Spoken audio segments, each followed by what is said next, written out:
Hello दोस्तों, study mode में आपका स्वागत है। बिहार पुलिस कांस्टेबल भर्ती 2020 ये भौतिक विज्ञान का टेस्ट 2 है, जिसमें टोटल 120 प्रश्न होगा आपका। और इसमें से कोशिश कीजिएगा 75 क्वेश्चन सही करने के लिए। ठीक, 120 बहुत महत्वपूर्ण क्वेश्चन है जो कि बार बार आपके एग्जाम में रिपीट करता है। मैं आपको बता दूं कि जो लोग 14 मार्च 2021 और 21 मार्च 2021 को एग्ज़ाम देना चाह रहे हैं वो एक बार ज़रूर ये रिवीजन कर लीजिएगा। ऐसे पहले भी मैं आपको प्रश्न करा चुका हूं और कल भी मैंने एक वीडियो दिया था आपको और बोला था एक दिन बाद मैं फिर से वीडियो अपलोड कर दूंगा। ठीक, तो ये भौतिक विज्ञान के 120 क्वेश्चन आ चुका है। सभी क्वेश्चन को मैं पूरे विस्तार के साथ बताया हूँ। अगर कोई क्वेश्चन में डाउट होगा तो कमेंट बॉक्स में जरूर बताइएगा। तो चलिए स्टार्ट कर। सबसे पहला क्वेश्चन है कि समान आवेश में होता है, जब समान आवेश होते हैं, मान लीजिए प्लस प्लस आवेश है तो उसमें क्या होता है ये बताइए, या माइनस माइनस आवेश रहेगा उसमें क्या होता है। तो जो समान आवेश होते हैं उसमें क्या होता है ये आपको बताना है। तो इसमें विकर्षण होता है। और मान लीजिए नेगेटिव है और पॉजिटिव आवेश है तो उसमें आकर्षण होता है। ठीक, ये याद रखिएगा। देखिए क्वेश्चन दूसरा है कि जब एबोनाइट के छड़ी को बिल्ली के खाल से रगड़ते हैं तो एबोनाइट के छड़े क्या हो जाती है। जब एबोनाइट के छड़ को बिल्ली के खाल से रगड़ते हैं तो एबोनाइट के छड़े क्या हो जाती है, ऋण आवेशित हो जाती है, याद रखिएगा। आगे चलते क्वेश्चन नंबर 3 देखिए कि वस्तुओं का आवेशन किसकी स्थानांतरण के फलस्वरूप होता है। जो वस्तु पर आवेश आता है तो किसके हस्तांतरण के कारण आता है, ये आपके सामने सब ऑप्शन है, देख लीजिए। तो ये इलेक्ट्रॉनों का हस्तांतरण के कारण आता है वस्तु पर आवेश, ये याद रखिएगा। कोई भी आप मान लीजिए किसी भी आपको परमाणु से क्या होता है कि जब इलेक्ट्रॉन जाता है तो उस पर प्लस हो जाता है, जिससे जो जो देता है और जो लेता है उस पर माइनस हो जाता है। ठीक, ये याद रखिएगा। जो देता है उस पर प्लस और जो लेता है माइनस हो जाता है चार्ज। आगे चलते क्वेश्चन यहाँ पर देख लीजिए, ये मैं आपसे करा देता हूँ जल्दी से। महत्वपूर्ण जो जो मात्रक आता है क्वेश्चन पूछ देता है या मात्रक से रिलेटेड। तो यहाँ पर देखिए जो आपको विद्युत आवेश का मात्रक ये कुलम्ब है, जिसे सी से इंडिकेट करते हैं। जल्दी जल्दी मैं करा देता हूँ, काफी कम समय बचा हुआ है। विद्युत विभव का जो मात्रक ये वोल्ट होता है, विभवांतर का भी मात्रक वोल्ट ही होता है। और विद्युत धारिता का जो मात्रक होता है ये फैराडे होता है, ये याद रखिएगा। और विद्युत धारा का जो मात्रक होता है यहाँ पर देखिए ये एम्पियर होता है, एम्पियर में मापा जाता है। और विद्युत जो अब प्रतिरोध है इसका जो होता है ये ओम होता है, ओम। ठीक, ऐसे आपको होता है। ठीक, विशिष्ट प्रतिरोध का जो होता है ओम मीटर होता है, विशिष्ट प्रतिरोध का, ये भी याद रखिएगा। और विद्युत चालकता के मात्रक जो होता है ये देखिए, इसको मोह बोला जाता है, मोह। ठीक, मोह बोला जाता है। या इसका भी एक और ये होता है, देखिए ये वाला देख लीजिएगा, 1/, आपको ये होता है। ठीक, जो आपको ओम का मात्रक होता है, प्रतिरोध का 1/, प्रतिरोध हो जाता है तो 1/, आपको ओम वाला आपको इंडिकेशन आ जाता है ऐसे, और वो जाएगा तो ऐसे माइनस में ऊपर चला जाता है, देख लीजिए यहाँ पर। विशिष्ट चालकता देखिए, विशिष्ट चालकता का जो मात्रक होता है वो यहाँ पर दिया हुआ है, इसका याद रख लीजिएगा, सीमेन। सीमेन इसका मात्रक याद रखिएगा, सीमेन मीटर। आपको सीमेन बाई मीटर यहाँ पर देख सकते हैं दिया हुआ है सब, या मोह मीटर ये होता है। देखिए विद्युत शक्ति का जो मात्रक होता है ये वाट होता है। ठीक, डब्ल्यू द्वारा इंगित किया जाता है। महत्वपूर्ण संबंध देख लीजिए, कुछ संबंध जो है ये फॉर्मूला बेसिस क्वेश्चन देगा तो आप बना लीजिएगा। जैसे विभवांतर बराबर क्या होता है, विद्युत धारा इंटू प्रतिरोध होता है, विद्युत धारा इंटू प्रतिरोध। विभवांतर को वोल्ट में मापा जाता है और विद्युत धारा को यहाँ पर देख सकते हैं उसका मात्रक एम्पियर होता है और इसका ओम होता है। तो यहाँ पर देख सकते हैं वी बराबर क्या हो जाता है। और विद्युत शक्ति को अगर आप यहाँ पर विद्युत शक्ति बराबर क्या होता है, विभवांतर इंटू विद्युत धारा, विभवांतर इंटू विद्युत धारा हो जाता है। तो डब्ल्यू से विद्युत शक्ति होता है, यहाँ पर देखिए वोल्ट और एम्पियर हो जाता है यहाँ पर। चौथा देख लीजिए कि धातुएं विद्युत की चालकता होती है। देखिए धातुएं विद्युत की सुचालक होती है, ये बताना है आखिर क्यों होती है। तो धातुएं जो होती है विद्युत की सुचालक होती है, ये क्यों होती है यह बताना है। ये जो होती है ये आपको उनमें मुक्त इलेक्ट्रॉन होने के कारण क्या होती है, ये विद्युत की सुचालक होती है। ठीक, तो 4 का आंसर ए हो जाएगा। यहाँ पर देखिए अगला क्वेश्चन है इलेक्ट्रॉन। देखिए इलेक्ट्रॉन, यहाँ देखिए इलेक्ट्रॉन क्या है, तो इलेक्ट्रॉन को विद्युत आवेश का मात्रक माना जाता है, जिसे मूल आवेश भी कहते हैं। ठीक, इलेक्ट्रॉन को ही एसआई प्रणाली में इलेक्ट्रॉन का जो मान होता है इसकी कुलम्ब में, ये 1.6 इंटू 10 का पावर माइनस 19 कुलम्ब होता है। ठीक, ये याद रखिएगा। किसी खोखले जो कोई खोखला चालक है ना तो उसके जो आवेश होते हैं वो सतह पर एकत्रित हो जाते हैं, ऊपर सतह पर, ये याद रखिएगा। क्वेश्चन नंबर 5 देखिए कि निम्नलिखित में कौन सा सर्वोत्तम विद्युत चालक है। सबसे अच्छा जो विद्युत का सुचालक है ये कौन सा है, तो ये चांदी होता है। उसके बाद कौन आता है, तांबा आता है। ठीक, ये याद रखिएगा। 5 का आंसर डी हो जाएगा। क्वेश्चन नंबर 6 देखिए कि निम्नलिखित में कौन अर्धचालक नहीं है। इसमें से बताना है कि कौन से अर्धचालक नहीं है। तो जर्मेनियम है, सिलिकॉन भी है, सेलेनियम है, आर्सेनिक नहीं होगा। ठीक, ये आपको होता है सिलिकॉन जो होता है चिप के रूप में इस्तेमाल किया जाता है। ठीक, ट्रांजिस्टर में आपको जर्मेनियम का इस्तेमाल किया जाता है। 6 का आंसर क्या हो जाएगा, यहाँ पर डी हो जाएगा। क्वेश्चन नंबर 7 देखिए कि ऐसे पदार्थ जिन्हें समान अवस्था में मुक्त इलेक्ट्रॉन नहीं होते हैं।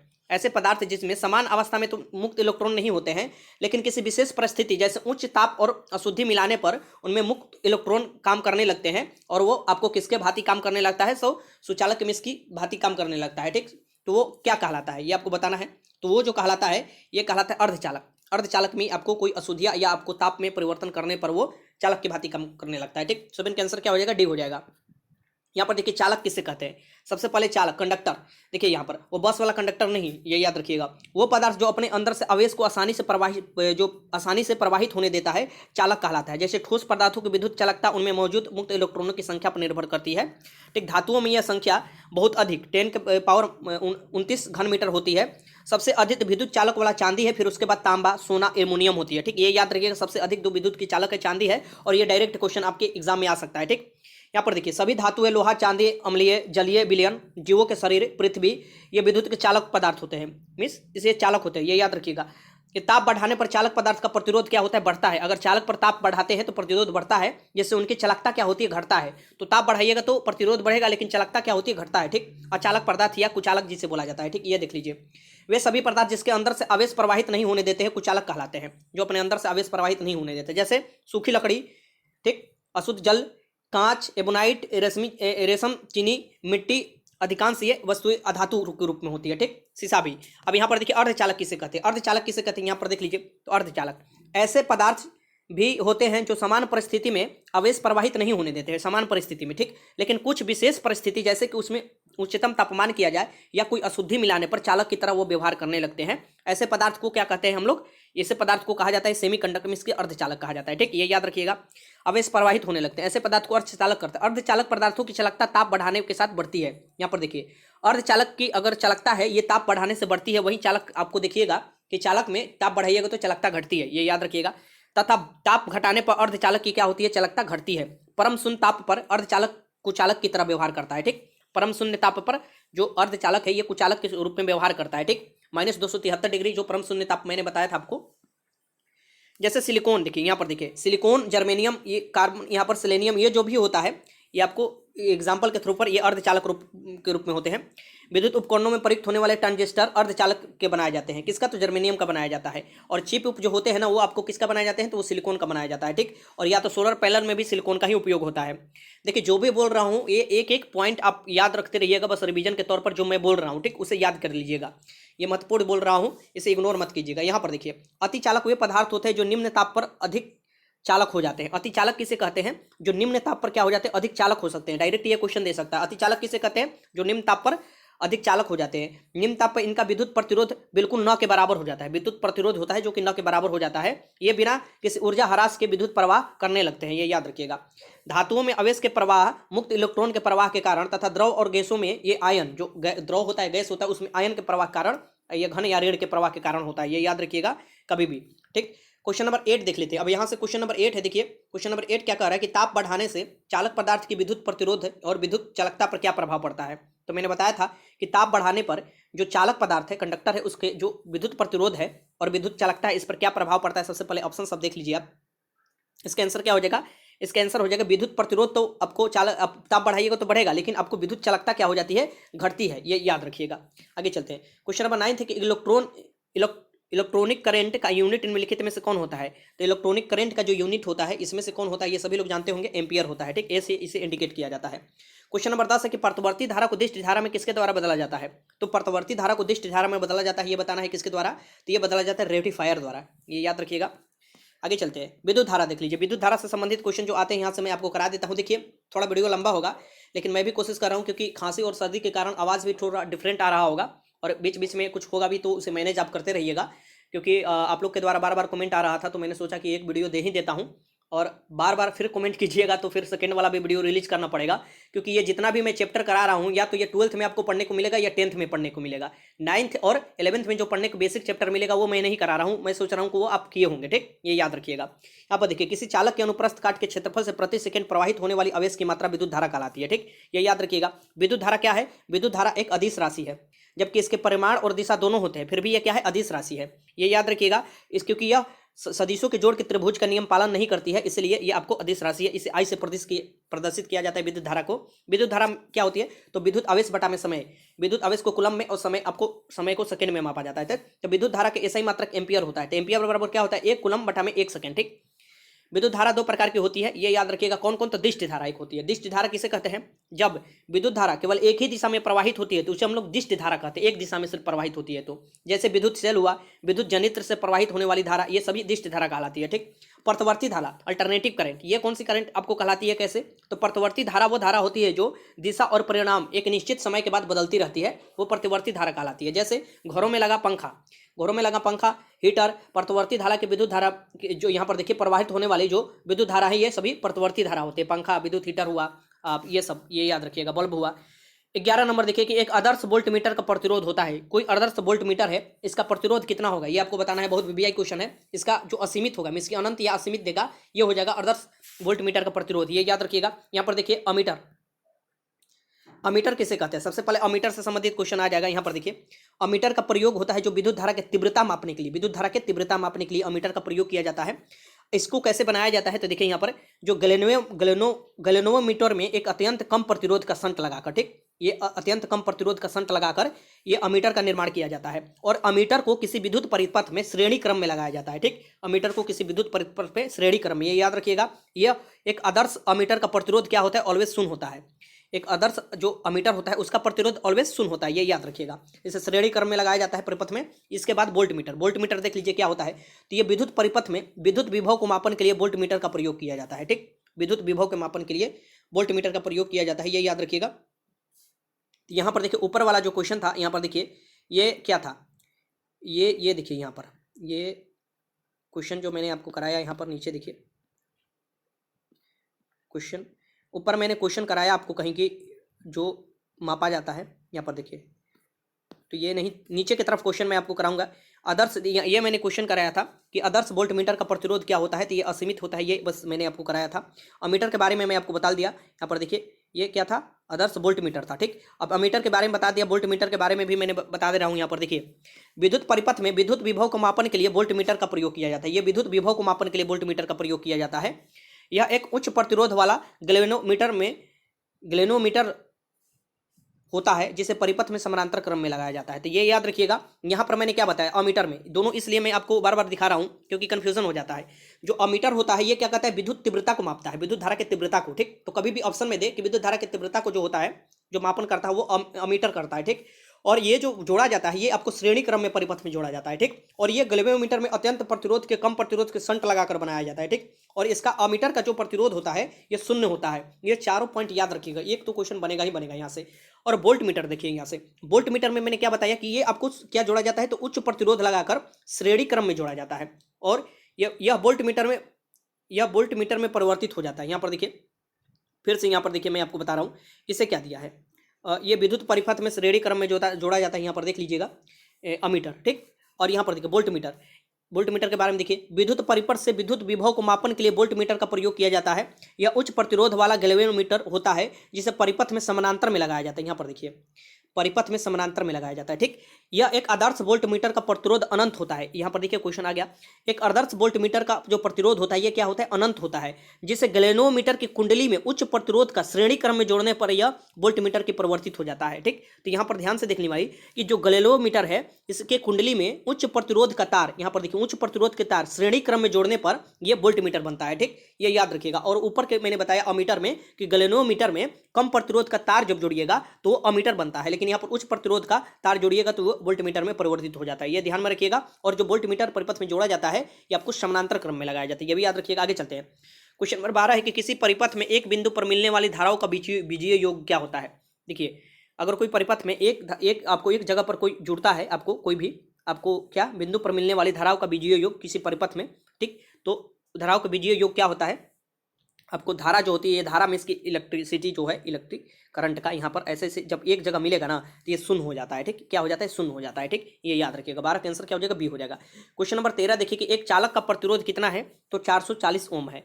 यदि 110 वोल्ट की स्रोत से इसे जोड़ा जाए तो इसकी कितनी धारा प्रवाहित होगी, ठीक।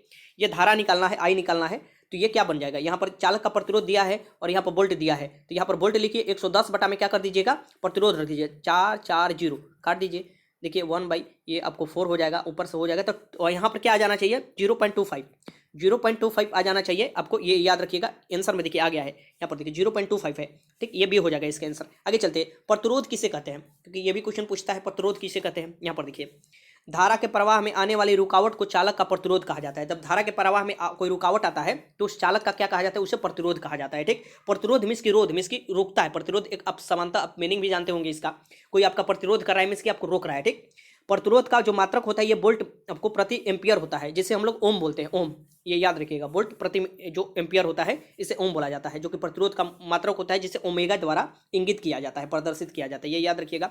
ओम के नियम क्या कहलाता है यहाँ पर देखिए, यदि किसी चालक की भौतिक अवस्थाएं जैसे लंबाई, ताप, अनुप्रस्थ काट के क्षेत्रफल में कोई परिवर्तन ना करे और चालक के सिरों के बीच प्रवाहित होने वाले धारा आई धारा और चालक के बीच में उत्पन्न विभवांतर भी, ठीक, ये क्या होते हैं, एक दूसरे के समानुपाती होते हैं। ठीक, तो भी बराबर आई होता है। ठीक, भी बराबर समानुपाती आई होता है। ठीक, और यहीं से क्या निकलता है, यहाँ पर देखिए आर निकलता है। आर जो होता है एक नियतांक होता है जिसे चालक का प्रतिरोध करते हैं। ठीक, चालक का प्रतिरोध करते हैं, ये याद रखिएगा। आगे चलते हैं। प्रतिरोध का मात्रक क्या होता है, देखिए क्वेश्चन नंबर 14 है कि प्रतिरोध का मात्रक क्या होता है, तो ओम होता है। क्या होता है, ओम, ओमेगा द्वारा इंगित किया जाता है, ये याद रखिएगा। यहाँ पर देखिए कुछ मात्रक मैं आपको बता देता हूँ। बल या भार का ऐसा ही मात्रक न्यूटन होता है। विद्युत धारा का ऐसा ही मात्रक इलेक्ट्रॉन वोल्ट होता है, यहाँ देखिएगा। और कोणीय संवेग का ऐसा ही मात्रक जो होता है यहाँ पर दिखेगा मीटर स्क्वायर, यहाँ पर देखिए बटा बाई सेकेंड होता है। ठीक, कार्य या ऊर्जा का मात्रक जूल होता है, ये तो आप सभी लोग जानते होंगे। बेसिक पहले आपको चैप्टर जो पढ़ना है मात्रक जो कि फिजिक्स में, वो मैं अभी नहीं कराया हूँ। ठीक, आपको मैं 10th और 12th वाला जो है वो करा रहा हूँ, क्योंकि यहाँ से सबसे ज़्यादा क्वेश्चन आता है। अगर समय मिलेगा तो मैं वो भी करा दूंगा। ठीक, यहाँ पर देखिए शक्ति का ऐसा ही मात्रक वाट होता है। चुंबकीय प्रेरण का ऐसा ही मात्रक टेस्ला या वेबर मीटर क्यूब होता है, ये मीटर स्क्वायर होता है, माफ कीजिएगा, ये होता है। ठीक, पृष्ठीय आपको तनाव देखिए, पृष्ठीय तनाव का ऐसा ही मात्रक क्या होता है, न्यूटन प्रति मीटर होता है, यहाँ पर याद रखिएगा पृष्ठीय तनाव का। ठीक, कोणीय वेग का ऐसा ही मात्रक रेडियन प्रति सेकंड होता है। प्रतिरोध का ऐसा ही मात्रक ओम होता है, ये भी याद रखिएगा। आवेश का ऐसा ही मात्रक कूलम्ब होता है। ज्योति तीव्रता का ऐसा ही मात्रक कंडेला होता है, ये याद रखिएगा। विद्युत धारा का ऐसा ही मात्रक एम्पियर होता है। ठीक, आगे चलते हैं। ताप का ऐसा ही मात्रक केल्विन होता है, यहाँ पर देख सकते हैं। ज्योति फ्लक्स, ये क्वेश्चन बहुत वीवीआई है। ज्योति फ्लक्स का जो ऐसा ही मात्रक होता है लूमेन होता है। ठीक, चुंबकीय फ्लक्स का ऐसा ही मात्रक जो होता है वेबर होता है। तरंगधार का ऐसा ही मात्रक एंगस्ट्रॉम होता है, ये याद रखिएगा। विशिष्ट उष्मा का ऐसा ही मात्रक जो होता है ये जूल प्रति किलोग्राम होता है, केल्विन, ये याद रखिएगा यहाँ पर। विभवांतर का ऐसा ही मात्रक जो होता है ये वोल्ट होता है, ये भी याद रखिएगा। लेंस की जो क्षमता मापा जाता है ये डायोप्टर में मापा जाता है, ये याद रखिएगा। प्रदीप्त घनत्व का ऐसा ही मात्रक जो होता है प्रदीप्त घनत्व का लक्स में मापा जाता है, लक्स। ठीक, ये याद रखिएगा। घरों में लगे पंखे बल्ब आदि लगे होते हैं, जो घरों में लगे पंखे बल्ब आदि होते हैं ये किस क्रम में लगे होते हैं, ये आपको बताना है।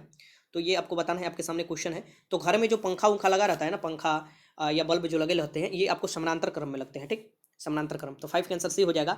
अब देखिए ये जो क्रम समझाया से आपको सजाया जाता है, प्रतिरोध का संयोजन किया जाता है, ये कैसे किया जाता है, ये 2 प्रकार के किया जाता है। कौन कौन, तो ये एक श्रेणीकर संयोजन होता है। प्रतिरोध का क्या होता है, श्रेणी क्रम।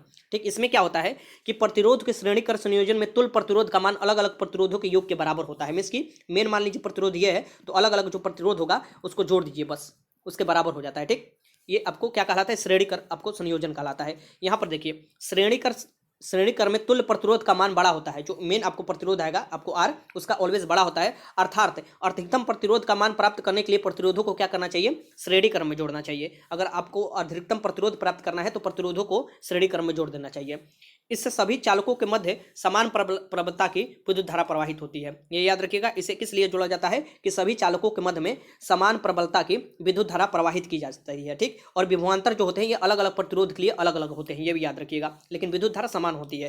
यहाँ पर देखिए प्रतिरोध के समानांतर क्रम संयोजन, समानांतर क्रम संयोजन क्या कहलाता है, तो प्रतिरोध के समानांतर क्रम संयोजन तुल्य प्रतिरोध के व्युत्क्रम के उन सभी प्रतिरोध के व्युत्क्रम के योग होता है। जैसे मान लीजिए फाइनल जो प्रतिरोध निकालना ये कैसे हो जाएगा, 1/R1 plus 1/R2 plus 1/R3, ये आपको क्या होता है, श्रेणी क्रम संयोजन में होता है। ठीक, ये याद रखिएगा।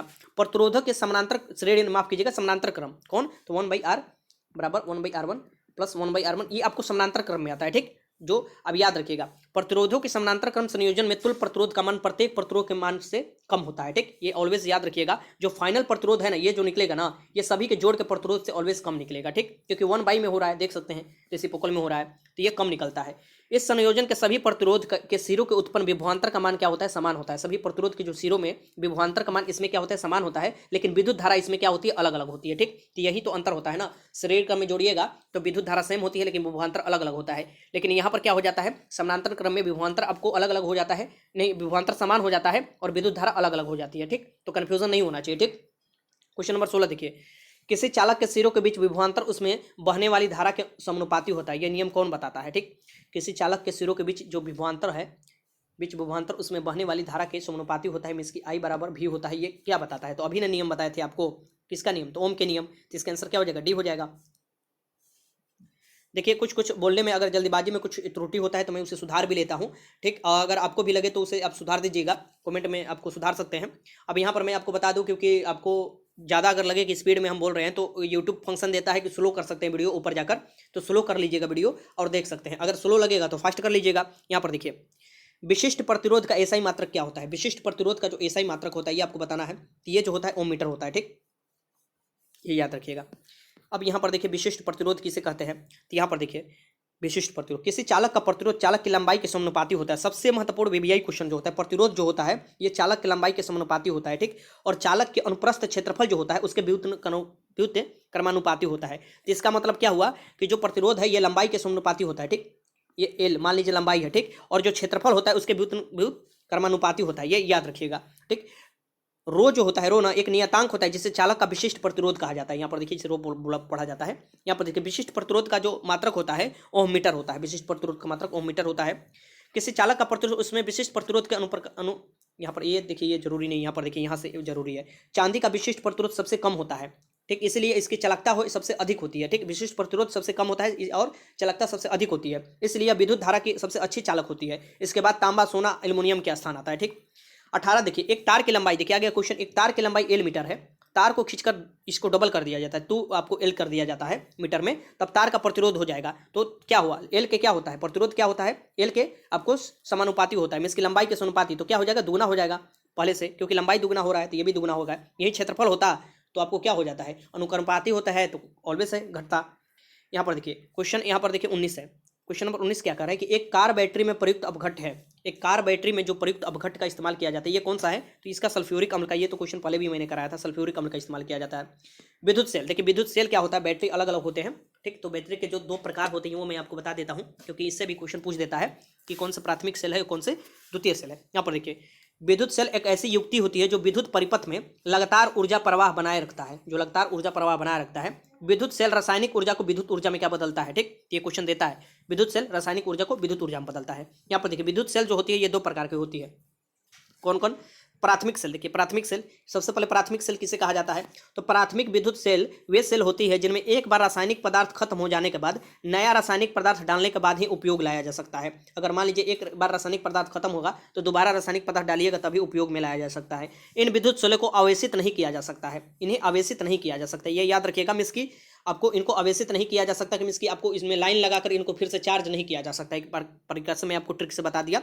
जैसे कि लेक्लन्स जो सेल है ये भी आपको प्राथमिक सेल है, बोल्टीय सेल भी है, डेनियल सेल भी है, शुष्क सेल आदि सभी क्या है, प्राथमिक विद्युत सेल है, ये याद रखिएगा। अब द्वितीय सेल, जो प्राथमिक सेल है ना इसका एक ही बार उपयोग होता है, ये याद रखिएगा।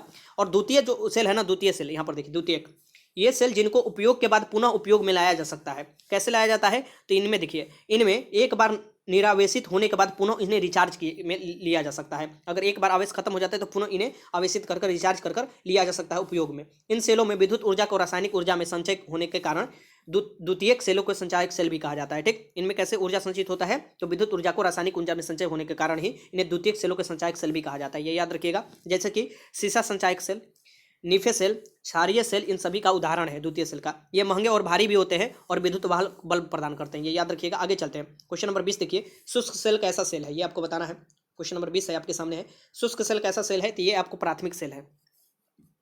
आगे चलते हैं, क्वेश्चन नंबर 21 देखिए कि लोहे के ऊपर जिंक की परत चढ़ाने को क्या कहते हैं?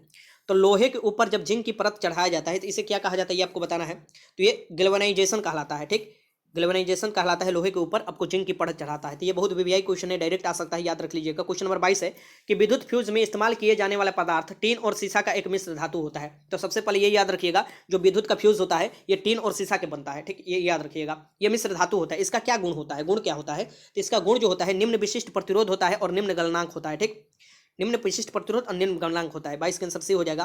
फ्यूज का सिद्धांत है, फ्यूज किस सिद्धांत पर काम करता है ये आपको बताना है। तो फ्यूज का सिद्धांत क्या है? तो विद्युत का उष्मीय प्रभाव, विद्युत का उष्मीय प्रभाव पर काम करता है, ठीक। 23 का आंसर सी हो जाएगा। फ्यूज तार किससे बनती है? यहाँ पर देखिए क्वेश्चन आ गया 24, जो फ्यूज की तार बनती है ये किससे बनती है ये बताना है आपको। तो फ्यूज की तार देखिए, ऑप्शन देख लीजिए सारा। तो फ्यूज की जो तार बनती है ये टीन और सीसा की मिश्र धातु है। ठीक, ये याद रखिएगा। आगे चलते हैं। क्वेश्चन नंबर 25 है कि बिजली के बल्ब का फिलामेंट किस तत्व का बना होता है। जो बिजली का बल्ब का फिलामेंट होता है ये टंगस्टन का बना होता है, ये भी याद रखिएगा। 25 का आंसर डी हो जाएगा। क्वेश्चन नंबर 26 है कि बल्ब को तोड़ने पर तेज आवाज होती है। जो बल्ब तोड़ता है, एकाएक टूटता है तो उसमें तेज आवाज होती है, किसके कारण होती है ये आपको बताना है। तो बल्ब को तोड़ने पर तेज आवाज इसलिए होती है क्योंकि बल्ब के अंदर निर्वात होता है और वायु तेजी से अंदर प्रवेश करती है, इसलिए आवाज होती है। ठीक, ये याद रखिएगा। 26 का आंसर ए हो जाएगा। क्वेश्चन नंबर 27 देखिए यहाँ पर कि 100 वाट वाले एक विद्युत लैंप एक दिन में 10 घंटे का प्रयोग होता है। 100 वाट का एक विद्युत लैंप है, एक दिन में 10 घंटे प्रयोग होता है। ठीक, 10 घंटे प्रयोग होता है। तो विद्युत लैंप द्वारा कितनी यूनिट ऊर्जा प्रयुक्त हुआ, तो ये आपको 10 से गुना कर दीजिए। 1000 यहाँ पर होगा वाट, और 1000 वाट बराबर क्या होता है, 1 यूनिट होता है। ये 1000 वाट बराबर क्या हो जाएगा, यहाँ पर 1 यूनिट हो जाएगा, ये याद रखिएगा। आगे चलते हैं। क्वेश्चन नंबर 18 देखिए कि किलोवाट घंटा किसकी इकाई है। तो किलोवाट घंटा किसकी इकाई है ये आपको बताना है। तो किलोवाट घंटा विद्युत ऊर्जा की इकाई है। ठीक, विद्युत ऊर्जा की, ध्यान रखिएगा, किलोवाट घंटा दे रहा है। क्वेश्चन नंबर 29 है कि तड़िक चालक बनाए जाते हैं। जो तड़िक चालक बनाए जाते हैं ना, जो बिजली को आपको नीचे के जमीन में ले अगर पहुंचा देते हैं, ये तांबे को बनाए जाते हैं, ये याद रखिएगा, तांबे का। आगे चलते हैं। क्वेश्चन नंबर 30 देखिए। क्वेश्चन नंबर 30 है कि शुष्क सेल में निम्नलिखित में किनका विद्युत अपघट्ट के रूप में प्रयोग होता है। तो शुष्क सेल में विद्युत अपघट्ट के रूप में किसका प्रयोग होता है ये आपको बताना है। तो अमोनियम क्लोराइड और जिंक क्लोराइड का उपयोग होता है विद्युत अपघट्ट के रूप में, ये याद रखिएगा, क्वेश्चन पूछता है तो। क्वेश्चन नंबर 31 है कि एकीकृत परिपथ में प्रयुक्त हो अर्धचालक चिप। जो अर्धचालक वाले होते हैं चिप बनते हैं, ये किनके बनते हैं। तो अर्धचालक के रूप में किसके बनते हैं चिप, तो सिलिकॉन के। और जो सौर ऊर्जा में भी सौर प्लेट जो बनाया जाता है उसमें भी सिलिकॉन का उपयोग किया जाता है, ये याद रखिएगा। 31 का आंसर सी हो जाएगा। क्वेश्चन नंबर 32 है, यहाँ पर देखिए कि यदि किसी पारूप पदार्थ का विद्युत प्रतिरोध गिरकर शून्य हो जाता है तो उस पदार्थ को क्या कहते हैं, विद्युत प्रतिरोध। यहाँ पर देखिए मैंने बताया था ना कि आपको ताप एकदम एक करने पर विद्युत प्रतिरोध गिरकर एकदम शून्य हो जाता है और वो अच्छा एक चालक की भांति आपको काम करने लगता है। ये कौन सा पदार्थ कहलाता है ये आपको बताना है। तो ये जो कहलाता है अतिचालक, अतिचालक का ये गुण है। ठीक, क्वेश्चन नंबर 33 है कि बिजली के पंखे की गति को बदलने के लिए प्रयुक्त होता है। जो बिजली के बोर्ड आप देखे होंगे लगे होगा, और आपके घर में भी ये गोल लगता है ना, ये आपको उसको ऐंठते हैं तो कम बेसी होता है, तो उसे क्या बोला जाता है। जो बिजली के पंखे को आपको कम करता है, गति को कम करता है, उसे क्या बोला जाता है ये आपको बताना है। तो उसे रेगुलेटर बोला जाता है। क्या, रेगुलेटर। क्वेश्चन नंबर 34 देखिए कि एक साबुन का बुलबुला आवेशित किया जाता है तब, एक अगर मानिए साबुन का बुलबुला है उसको आवेशित किया जाता है तो वो क्या होता है, फैलता है। क्या होता है, फैलता है। आगे चलते हैं। क्वेश्चन नंबर 35 देखिए कि कौन सा उपकरण विद्युत प्रतिरोध को मापता है। तो कौन सा उपकरण है जो कि विद्युत प्रतिरोध को मापता है, तो यह बताना है। ओम मीटर मापता है इसको, ओम मीटर विद्युत प्रतिरोध को मापता है, ये याद रखिएगा। 35 का आंसर डी हो जाएगा। क्वेश्चन नंबर 36 देखिए किसी आवेशित चालक का संपूर्ण आवेश उसके, किसी आवेशित चालक है उसका संपूर्ण आवेश कहाँ होता है ये बताना है। आपके सामने क्वेश्चन है, तो वो होता है आपको उसके बाहरी पृष्ठ पर, उसके बाहरी पृष्ठ पर होता है। ठीक, ये याद रखिए। 36 के आंसर बी। क्वेश्चन नंबर 37 देखिए कि अस्थायी चुंबक किस स्थिति में किया जा सकता है। अस्थायी चुंबकन किस स्थिति में किया जा सकता है ये देखिए आपके सामने क्वेश्चन है। आज मैं ऐसा ट्रिक बताऊंगा कि अस्थायी और अस्थायी दोनों आप आराम से कर लीजिएगा, क्वेश्चन आएगा तो देखिए अस्थायी जो चुंबक होता है ये किसके रूप में किया जाता है, तो इस्पात के रूप में। क्यों, इस्पात या फौलाद के रूप में क्यों, यहाँ पर मैं आपको ट्रिकली बताऊंगा। ठीक, 27 का आंसर डी हो जाएगा। इसमें अस्थायी चुंबक जो बनाए जाते हैं इस्पात के बनाए जाते हैं। यहाँ पर देखिए चुंबक दो प्रकार के होते हैं, जो ये अस्थायी और अस्थायी होते हैं। ठीक, दो इसकी अस्थायी और अस्थायी होते हैं, या अस्थायी या अस्थायी कहिए, दोनों एक आप बोल सकते हैं। इसकी पहले कोई भी बोलिए उससे क्या फर्क पड़ता है। अस्थायी चुंबक सबसे पहले देखिए, अस्थायी चुंबक किसे कहते हैं, जिसे क्या बोला जाता है, टेम्पोरी आपको मैग्नेट। इसकी अस्थायी, ध्यान से पढ़िएगा, अस्थायी चुंबक।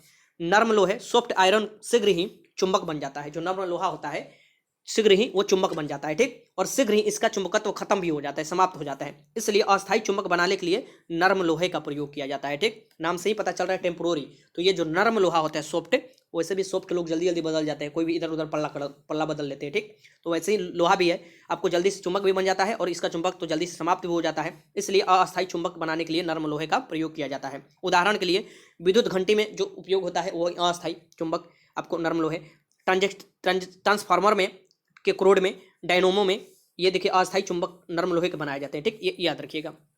अब अस्थाई परमानेंट चुंबक, अब परमानेंट बनाने के लिए आप में इच्छा, दृढ़ इच्छा होना चाहिए, प्रबल इच्छा होना चाहिए, कठोरता होना चाहिए। ठीक, तो यही आपको क्या होता है इस चुंबक में भी होता है, अस्थाई चुंबक, परमानेंट मैग्नेट। फौलाद का इस्पात, मीन्स की स्टील जिसे बोला जाता है, इसका हिंदी है फौलाद का इस्पात, को कठिनता से चुंबक बनता है। ये बहुत मतलब मेहनत करने के बाद चुंबक बनता है, और जब बन जाता है तो कठिनता से इसका चुंबक समाप्त भी होता है, जल्दी समाप्त भी नहीं होता है। ठीक, तो वैसे आदमी नहीं होते, काफ़ी परिश्रम करते हैं, तो जो एक बार बन जाते हैं तो उसका वो वही काम करते हैं जो जिसके लिए बने हुए हैं, तो काफ़ी कठिनता से बनते हैं।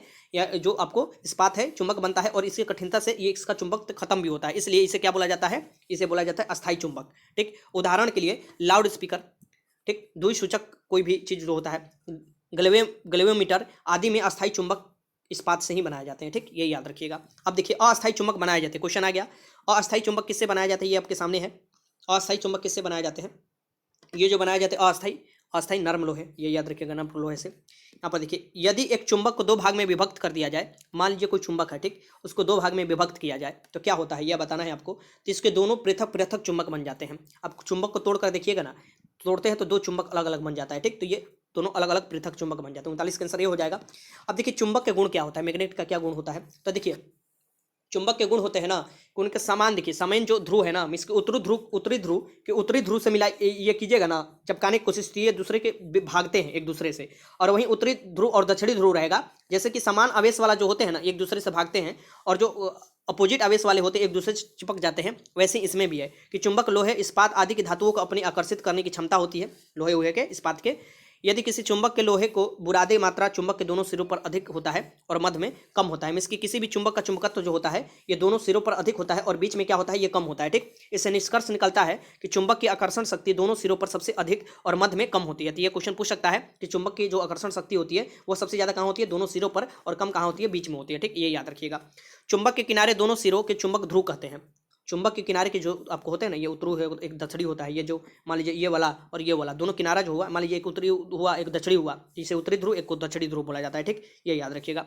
यहाँ पर देखिए दिशात्मक गुण, डायरेक्शनल प्रॉपर्टी, मीन्स की डायरेक्शन इसका क्या होता है कि यदि एक चुंबक को धागा में बांधकर लटकाया जाता है तो उसका एक ध्रुव उत्तर दिशा और दूसरा ध्रुव दक्षिण दिशा, उत्तर ध्रुव दिशा करने वाले जो उत्तर ध्रुव की ओर आपको दिशा को इंगित करता है उसे चुंबक का उत्तरी ध्रुव या घनात्मक ध्रुव बोला जाता है, ठीक, नॉर्थ पोल या पॉजिटिव पोल बोला जाता है, ठीक। और दक्षिण जो दिशा दक्षिण की ओर आपको इंगित करता है चुंबक का, उसे दक्षिणी ध्रुव बोला जाता है या ऋणात्मक ध्रुव बोला जाता है, नेगेटिव पोल बोला जाता है, ये याद रखिएगा।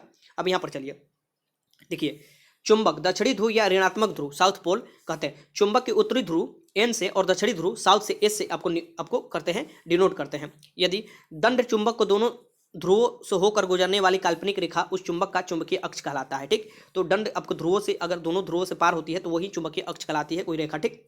यहाँ पर याद रखिएगा, ये देखिए दोनों ध्रुवों के बीच की दूरी को चुंबकीय लंबाई कहते हैं, ये जो ध्रुव ये ध्रुव इसके बीच के चुंबकीय लंबाई कहते हैं, ठीक, ये भी याद रखिएगा। अब यहाँ पर क्वेश्चन मैं आपको करा देता हूँ, देखिए ध्रुवों का आकर्षण और प्रतिकर्षण। यहाँ पर देखिए दो चुंबक असमान ध्रुवों मिसकी उत्तरी और दक्षिणी ध्रुव अगर होता है तो एक दूसरे को आकर्षित करते हैं, और समान ध्रुव होता है मिसकी लाइक ध्रुव मिसकी समान ध्रुव होता है, उत्तरी उत्तरी होगा या दक्षिणी दक्षिणी, तो एक दूसरे को क्या करते हैं, प्रतिकर्षित या विकर्षण करते हैं, ये याद रखिएगा, ठीक। ये आपको कोई भी क्वेश्चन पूछ सकता है। अगर मान लीजिए कोई चुंबक को डोरा से बांध कर लटकाते हैं ना तो उसका ध्रुव जो है उत्तर के वाला उत्तरी ध्रुव और दक्षिण वाला दक्षिण की तरफ ध्रुव इंगित करने लगता है, ये भी आपको पता होना चाहिए, ठीक। अब यहाँ देखिए किसी चुंबक के बीच से तोड़ने पर इसका ध्रुव अलग अलग नहीं होते बल्कि टूटे हुए भाग पुनः चुंबक बन जाते हैं, ठीक, और प्रत्येक भाग में उत्तरी दक्षिणी ध्रुव हो जाता है। एक अकेले चुंबक ध्रुव का कोई अस्तित्व नहीं होता। मान लीजिए कोई कहे कि एक चुंबक है मात्र उसका उत्तरी ध्रुव है, हो ही नहीं सकता। कोई भी चुंबक होगा उसका दो ध्रुव होगा जरूर, एक दक्षिणी ध्रुव और एक उत्तरी ध्रुव होगा, ठीक, ये याद रखिएगा। 40 नंबर क्वेश्चन देखिए, किसी चुंबक का आकर्षक शक्ति सबसे अधिक कहाँ होता है, तो किसी चुंबक का आकर्षक शक्ति जो सबसे दोनों किनारों पर अधिक होता है, ठीक, 40 का आंसर ए हो जाएगा, और सबसे कम बीच में होता है। किसी चुंबक का आकर्षक शक्ति सबसे कम कहाँ होता है, देखिए क्वेश्चन आ गया, सबसे कम जो आकर्षक शक्ति होता है ये मध्य में होता है, ये याद रखिएगा। 41 का आंसर भी हो जाएगा। आगे चलते हैं, क्वेश्चन नंबर 42 देख लीजिए कि चुंबक क्षेत्र का मात्रक है, चुंबकीय क्षेत्र का जो मात्रक होता है ये क्या होता है, तो चुंबकीय क्षेत्र का मात्रक गॉस होता है, क्या होता है, गॉस होता है। आगे चलते हैं, क्वेश्चन नंबर 43 है कि चुंबकीय फ्लक्स का मात्रक क्या होता है, चुंबकीय फ्लक्स का जो मात्रक होता है ये होता है वेबर, ये याद रखिएगा, क्वेश्चन पूछता है। क्वेश्चन नंबर 44 है कि निम्नलिखित में कौन सा चुंबक लौह चुंबकीय पदार्थ है, देखिए लौह चुंबकीय पदार्थ किसे कहा जाता है, और अनुचुंबकीय होता है एक, तो अलग अलग चुंबकीय पदार्थ जो 3 प्रकार के होते हैं वो भी मैं आपको करा दूंगा। यहाँ पर देखिए, यहाँ पर मैं बताता हूँ ये क्या होगा, इसका आंसर जो हो जाएगा लौह चुंबकीय पदार्थ नहीं है, पूछ रहा है, ठीक। तो लौह चुंबकीय पदार्थ में 3 पदार्थ का जरूर नाम याद रखिएगा, यहाँ पर मैं आपको बता देता हूँ। इसमें पूछ रहा है कि कौन नहीं है, तो तांबा नहीं होगा लौह चुंबकीय पदार्थ, बाकी लोहा निकल कोबाल्ट होता है, ये याद रखिएगा। लौह चुंबकीय पदार्थ ये तांबा नहीं होगा, ठीक। आगे चलते क्वेश्चन देखते हैं, चुंबकीय पदार्थ के प्रकार। जो चुंबकीय पदार्थ के प्रकार होते हैं तो सभी पदार्थों को थोड़ा बहुत चुंबकीय गुण पाया जाता है, कोई भी हो, क्योंकि इस प्रयोग में यह सिद्ध हो गया है कि पदार्थों को अगर कोई शक्तिशाली चुंबक के क्षेत्र में रखा जाता है कोई भी पदार्थ पर, तो उन्हें कुछ ना कुछ आपको चुंबक का प्रभाव अवश्य पड़ता है, ठीक। और इसी आधार पर 3 भागों में बांटा गया है कोई भी पदार्थ को, ठीक। यहाँ पर देखिए अनुचुंबकीय पैरामैग्नेटिक, अनुचुंबकीय पैरामैग्नेटिक किसे कहते हैं, ठीक। तो ये देखिए कुछ पदार्थ ऐसे होते हैं जिन्हें चुंबकीय क्षेत्र में लटकाने पर विक्षेप की दिशा समानांतर हो जाती है, जो विक्षेप की दिशा होती है वो समानांतर हो जाती है। इस पदार्थ के अंदर प्रेरित चुंबकीय क्षेत्र दिशा बराबर आरोपित चुंबकीय क्षेत्र के दिशा के में ही हो जाता है, ठीक। तो ये आपको होता है किसमें, तो अनुचुंबकीय पदार्थ में। अब यहाँ पर देखिए अनुचुंबकीय पदार्थ यहाँ पर देख लीजिए कौन कौन हो जाता है। यहाँ पर देखिए इन पदार्थों के उदाहरण प्लेटिनियम है, क्रोमियम है, सोडियम है, पोटेशियम है, ऑक्सीजन है, एल्युमिनियम है। फिर से देख लीजिए, प्लेटिनियम है, क्रोमियम है, सोडियम है, पोटेशियम है, ऑक्सीजन है, एल्युमिनियम है। ये क्या होते हैं? ये याद रखिएगा, ऑक्सीजन जरूर इसमें नाम याद रखिएगा, पूछ देता है कि इसमें से कौन सा अणु चुंबकीय पदार्थ है, तो ऑक्सीजन याद रखिएगा एक, और सोडियम याद रखिएगा, एल्युमिनियम याद रखिएगा, क्रोमियम, आपको जो भी याद रखना है रख लीजिएगा। ठीक, यहाँ पर देखिए एक लौह चुंबकीय पदार्थ, ये तो आपको समझाने की जरूरत नहीं है। लौह चुंबकीय पदार्थ में बस 3 मैं नाम बता रहा हूँ, उसे याद रखिएगा। इनको 3 तत्व मान ये याद रखिएगा, एक आपको लोहा, खुद ही लौह चुंबकीय में लोहा होगा, एक कोबाल्ट होगा और एक निकल होगा। ठीक, तथा उनके मिश्र धातु जो भी आते हैं ये लौह चुंबकीय पदार्थ कहलाते हैं। इसमें क्या होता है, देखिए उन पदार्थों को लौह चुंबकीय पदार्थ कहते हैं जो चुंबकों द्वारा आकर्षित होते हैं, बस इतना याद रखिए। और जिन्हें चुंबकत्व भी किया जा सकता है, ये आपको क्या कहलाते हैं? लौह चुंबकीय पदार्थ कहलाते हैं। ठीक, ये याद रखिएगा। आगे चलते हैं, प्रतिचुंबकीय पदार्थ, डाईमैग्नेटिक। यहाँ पर देखिए प्रतिचुंबकीय पदार्थ क्या होता है? वैसे पदार्थ, कुछ ऐसे पदार्थ भी हैं जिन्हें चुंबकीय क्षेत्र में लटका देने पर क्षेत्र को समकोणित दिशा में आ जाते हैं, क्षेत्र के समकोणित दिशा में आ जाते हैं। ठीक, ये याद रखिएगा।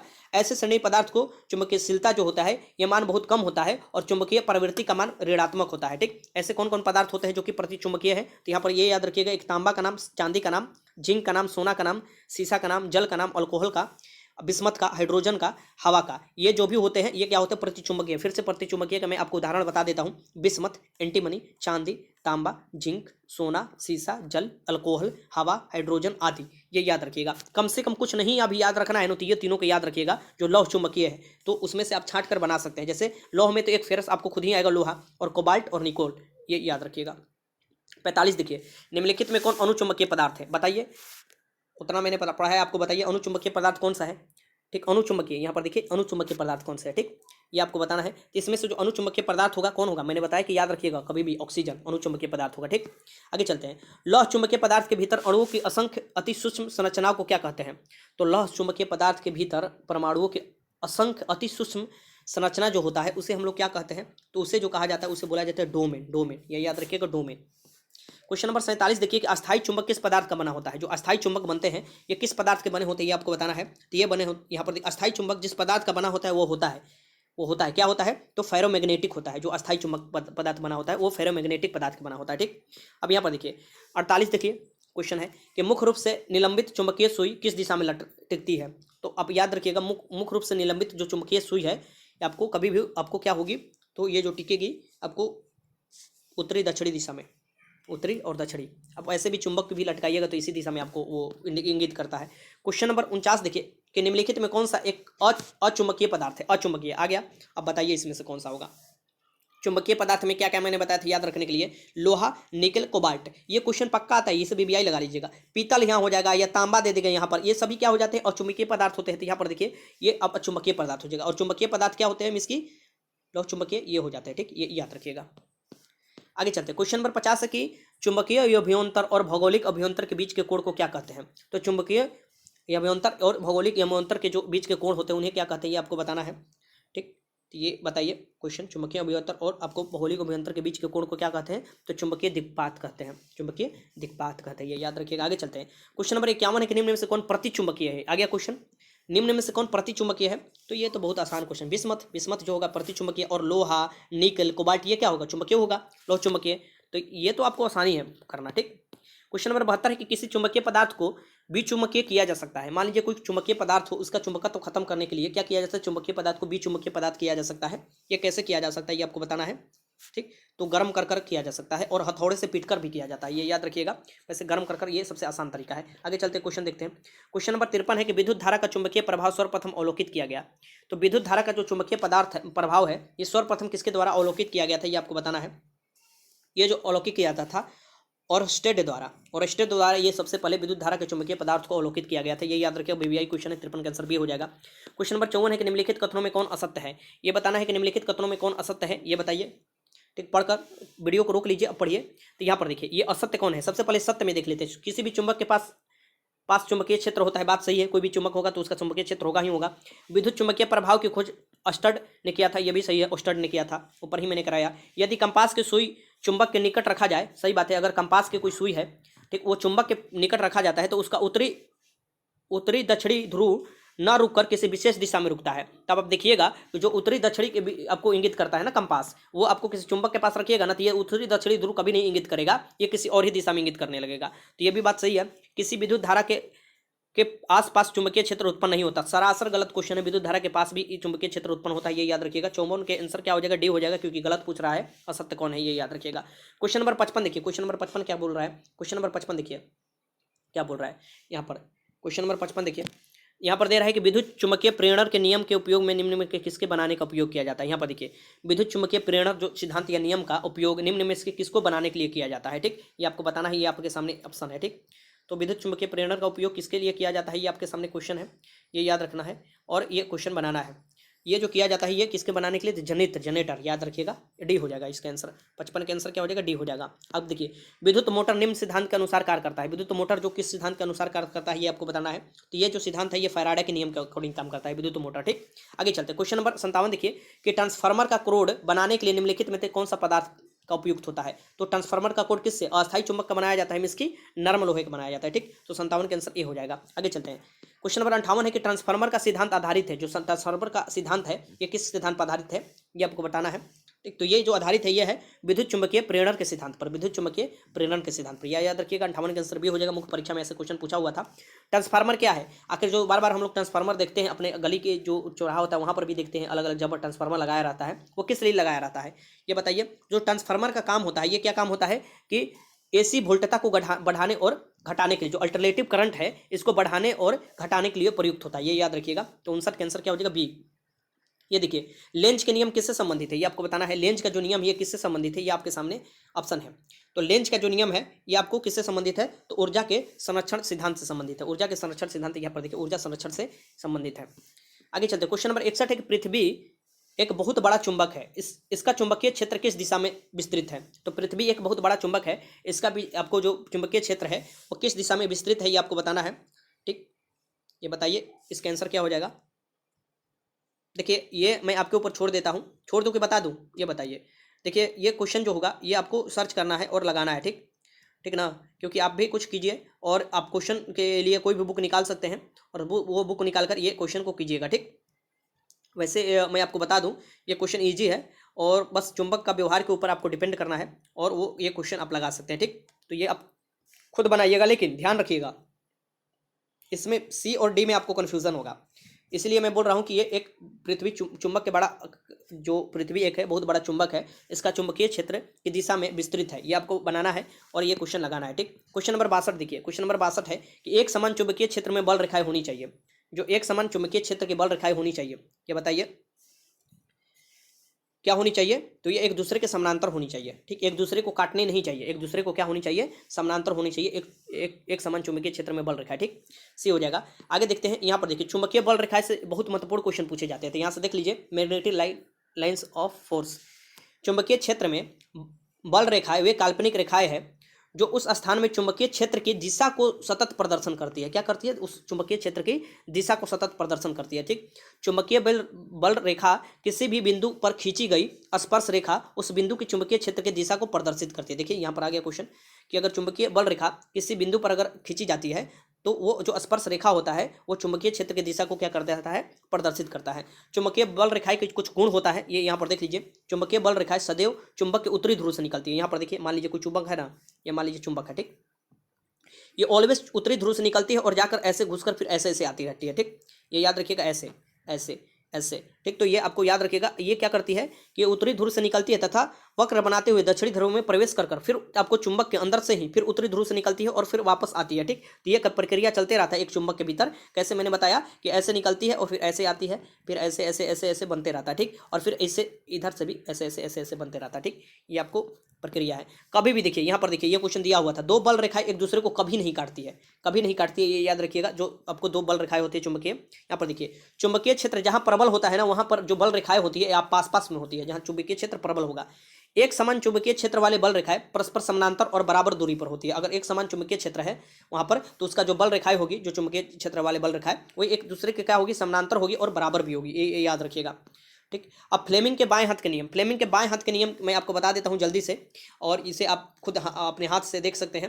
बाकी मैं आपको हाथ अपना तो दिखा नहीं सकता, तो खुद ही अपने हाथ से ये देखिएगा। फ्लेमिंग के लेफ्ट हैंड, तो लेफ्ट हैंड करेगा तो लेफ्ट ही हैंड चाहिए सबसे पहले। हम हमारे बाएं, यहाँ पर देखिए ये क्या बोल रहा है, लेफ्ट हैंड रूल बोल रहा है, मैं इसकी बाएं हाथ का नियम बोल रहा है। तो बाएं हाथ के नियम के लिए क्या चाहिए, देखिए हम अपने बाएं हाथ के अंगूठे, सबसे पहले बाएं हाथ खोलिए, बाएं हाथ के अंगूठे और मध्यमिका जो नीचे तथा तर्जनी एक दूसरे के लंबवत करें, ठीक। मध्यमिका जो उंगली होती है और जो अंगूठा होता है और तर्जनी एक दूसरे के लंबवत कीजिए, ठीक। ये याद रखिएगा, एक दूसरे के लंबवत कीजिएगा, ठीक, ये याद रखिएगा। तो तर्जनी क्या होगा, ये विद्युत क्षेत्र की दिशा को इंगित करेगा। मध्यिका जो होगा ये चालक में प्रवाहित विद्युत धारा की दिशा को आपको ये होगा। और जो आपको अंगूठा होता है ये चालक तार पर लगने वाले बल की दिशा को व्यक्तित करता है, ठीक। ये याद रखिएगा, ये पूछ सकता है कि अंगूठा किसको व्यक्तित करता है, तो अंगूठा चालक तार पर लगने वाले बल की दिशा को व्यक्त करता है, ठीक, इंगित करता है। दाएं हाथ के हथेली के नियम, दाएं हाथ के लिए आपको क्या करना है, अपना दाएं हाथ खोल लेना है। तो दाएं हाथ देखिए, इसके अनुसार दाएं हाथ को पूरी तरह इस प्रकार फैलाते हैं कि उंगली और अंगूठा एक दूसरे के क्या हो जाए, लंबवत हो जाए। उंगली है और अंगूठा एक दूसरे के क्या हो जाता है, लंबवत हो जाता है, ठीक। यदि उंगली बाह्य चुंबकीय क्षेत्र की दिशा तथा अंगूठा धारावाही चालक के प्रवाहित धारा की दिशा दर्शाता है, ठीक। क्या, तो उंगली क्या दर्शाएगा यहाँ पर, बाह्य चुंबकीय क्षेत्र की दिशा, और अंगूठा क्या दर्शाएगा, धारावाहिक चालक में प्रवाहित धारा की दिशा दर्शाता है। तो चालक तार में लगने वाले बल हथेली के लंबवत दिशा में होंगे, ठीक। हथेली की जो लंबवत दिशा में होंगे ये चालक तार पर लगने वाले बल लंबवत दिशा में होंगे, ठीक। ये दोनों आप याद कर लीजिएगा, दाएं हाथ के नियम और बाएं हाथ के नियम से संबंधित क्वेश्चन पूछता है, ठीक। अब यहाँ पर देखिए क्वेश्चन नंबर 63 देखिए कि प्रकाश छोटे छोटे कणों से मिलकर बना होता है जिसे हम लोग क्या कहते हैं। तो प्रकाश क्या होता है, छोटे छोटे कणों के रूप में, बंडल के रूप में आता है, जिसे हम लोग क्या बोलते हैं, फोटोन बोलते हैं, ठीक। फोटोन बोला जाता है, ये याद रखिएगा। अभी आपका देखिए 60 क्वेश्चन तो हो गया है। अब यहाँ से मैं आपको क्या करा रहा हूँ, 60 से ऊपर क्वेश्चन करा रहा हूँ। तो टोटल 120 क्वेश्चन है, ठीक। और काफी लंबा वीडियो होगा, लेकिन शुरू से लेकर अंत तक देखिएगा तो अच्छा खासा क्वेश्चन कर आइएगा। प्रकाश तरंगे देखिए, प्रकाश तरंगे किस प्रकार की तरंगे है, तो प्रकाश तरंगे किस प्रकार की तरंगे है, अनुप्रस्थ तरंगे, ये याद रखिएगा। आगे चलते हैं, प्रकाश तरंग सिद्धांत किसके द्वारा प्रस्थापित किया गया। तो प्रकाश तरंग का सिद्धांत सबसे पहले किसके द्वारा प्रस्थापित किया गया था, ये आपको बताना है। ये जो किया गया था हाइगेंस द्वारा किया गया था, हाइगेंस द्वारा किया गया था, ये याद रखिएगा। आगे देखते हैं क्वेश्चन नंबर 66 है, प्रकाश के विद्युत चुंबकीय स्वरूप की खोज किसने की थी। तो पदार्थ के विद्युत चुंबकीय स्वरूप की खोज किसने की थी, ये आपको बताना है। विद्युत चुंबकीय स्वरूप की खोज किसने की थी, ठीक, ये याद रखिएगा। ये किया गया था मैक्सवेल द्वारा, मैक्सवेल, ये याद रखिएगा। क्वेश्चन नंबर 67 है कि प्रकाश विद्युत प्रभाव का प्रतिपादन किया था। तो प्रकाश विद्युत प्रभाव, यही क्वेश्चन आपको बिहार दुर्गा मुख्य परीक्षा में पूछा हुआ था, ठीक, कि फोटो इलेक्ट्रिक इफेक्ट जो है प्रकाश विद्युत प्रभाव है, इसका जो प्रतिपादन किया गया था किसके द्वारा किया गया था, तो महान वैज्ञानिक सदी का आइंस्टीन द्वारा किया गया था, ठीक। E बराबर mc², यही फॉर्मूला भी दिए थे। क्वेश्चन नंबर 68 देख लिए कि निम्नलिखित में वो कौन सी घटना है जो प्रकाश और ध्वनि दोनों में घटित नहीं होती है। दोनों में घटित नहीं होती है, ये कौन सी ऐसी घटना है, ये आपको बताना है, ठीक।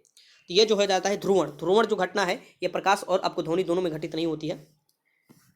क्वेश्चन नंबर 69 देखिए कि किसी अवरोधी की ओर से प्रकाश का मुड़ना क्या कहलाता है। मान लीजिए कोई अवरोधी है, उससे प्रकाश के ऐसे मुड़ जाता है, कोई यहाँ पर देखिए ये अवरोध है, यहाँ से प्रकाश ऐसे मुड़ जाता है, तो वो कौन सा घटना कहलाता है, ये आपको बताना है, ठीक। तो किसी अवरोध की ओर प्रकाश के मुड़ने की घटना कहलाती है विवर्तन।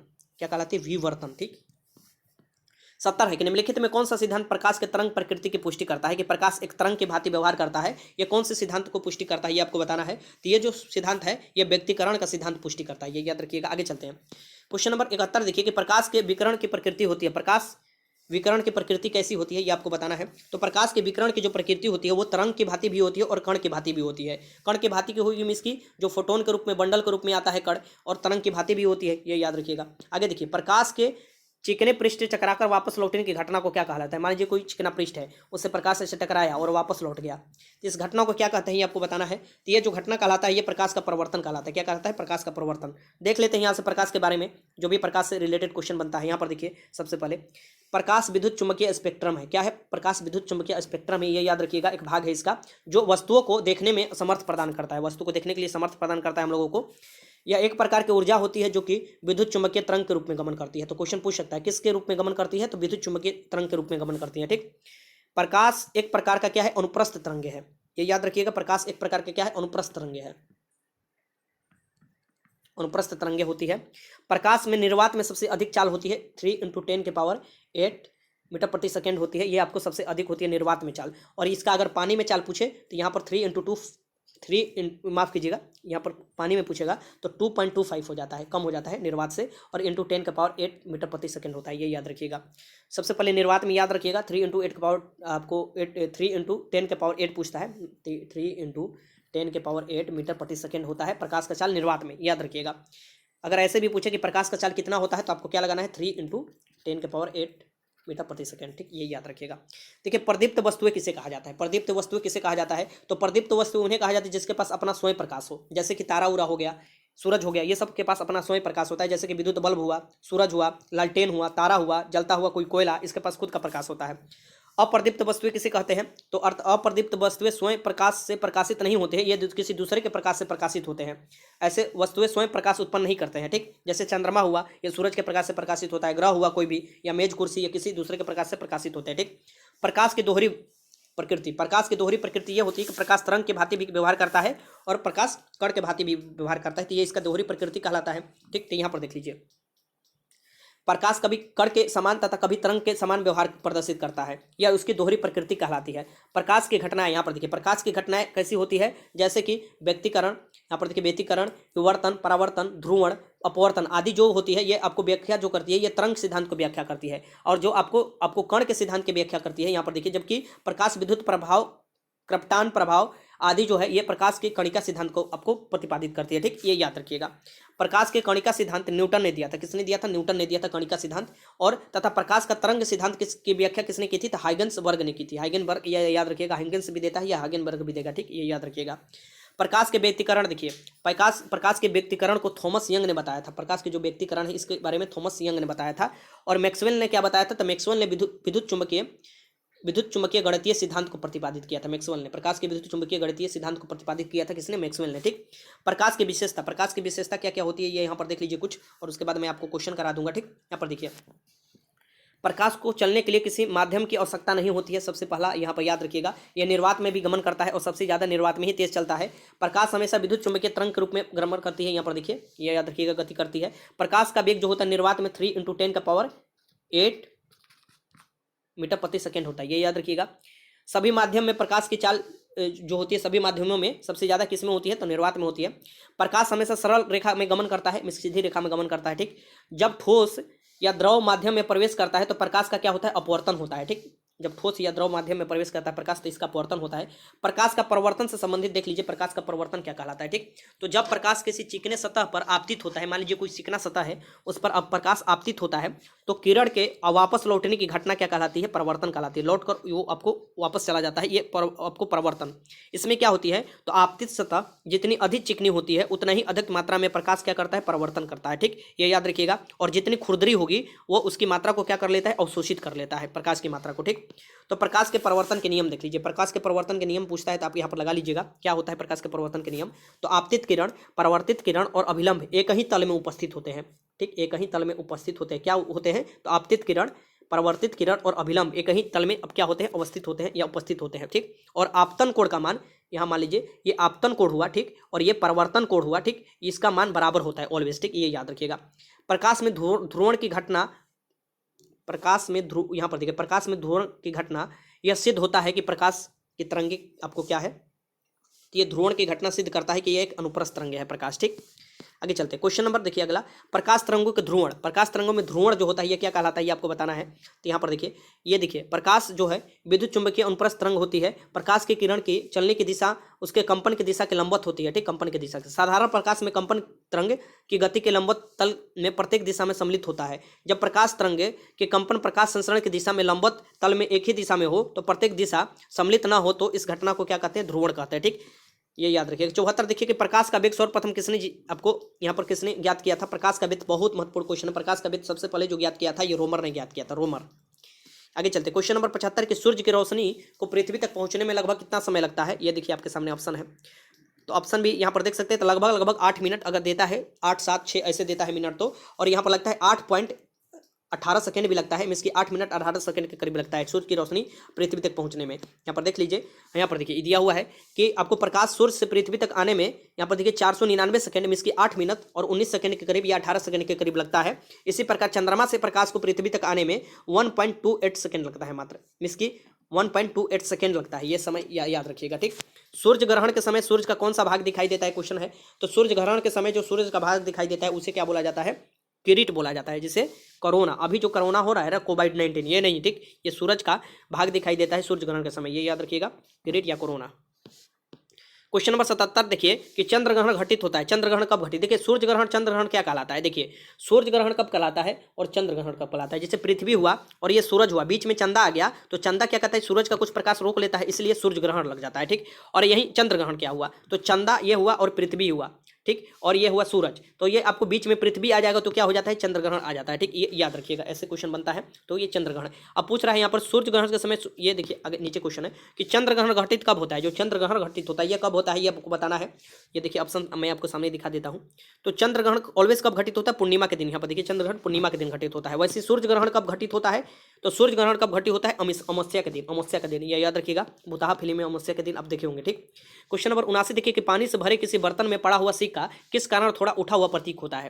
तो किस कारण से थोड़ा उठा हुआ प्रतीत होता है, पानी में भरे हुए अगर कोई बर्तन है उसमें सिक्का रहता है तो थोड़ा ऊपर उठा हुआ प्रतीत होता है, किसके कारण होता है ये आपको बताना है।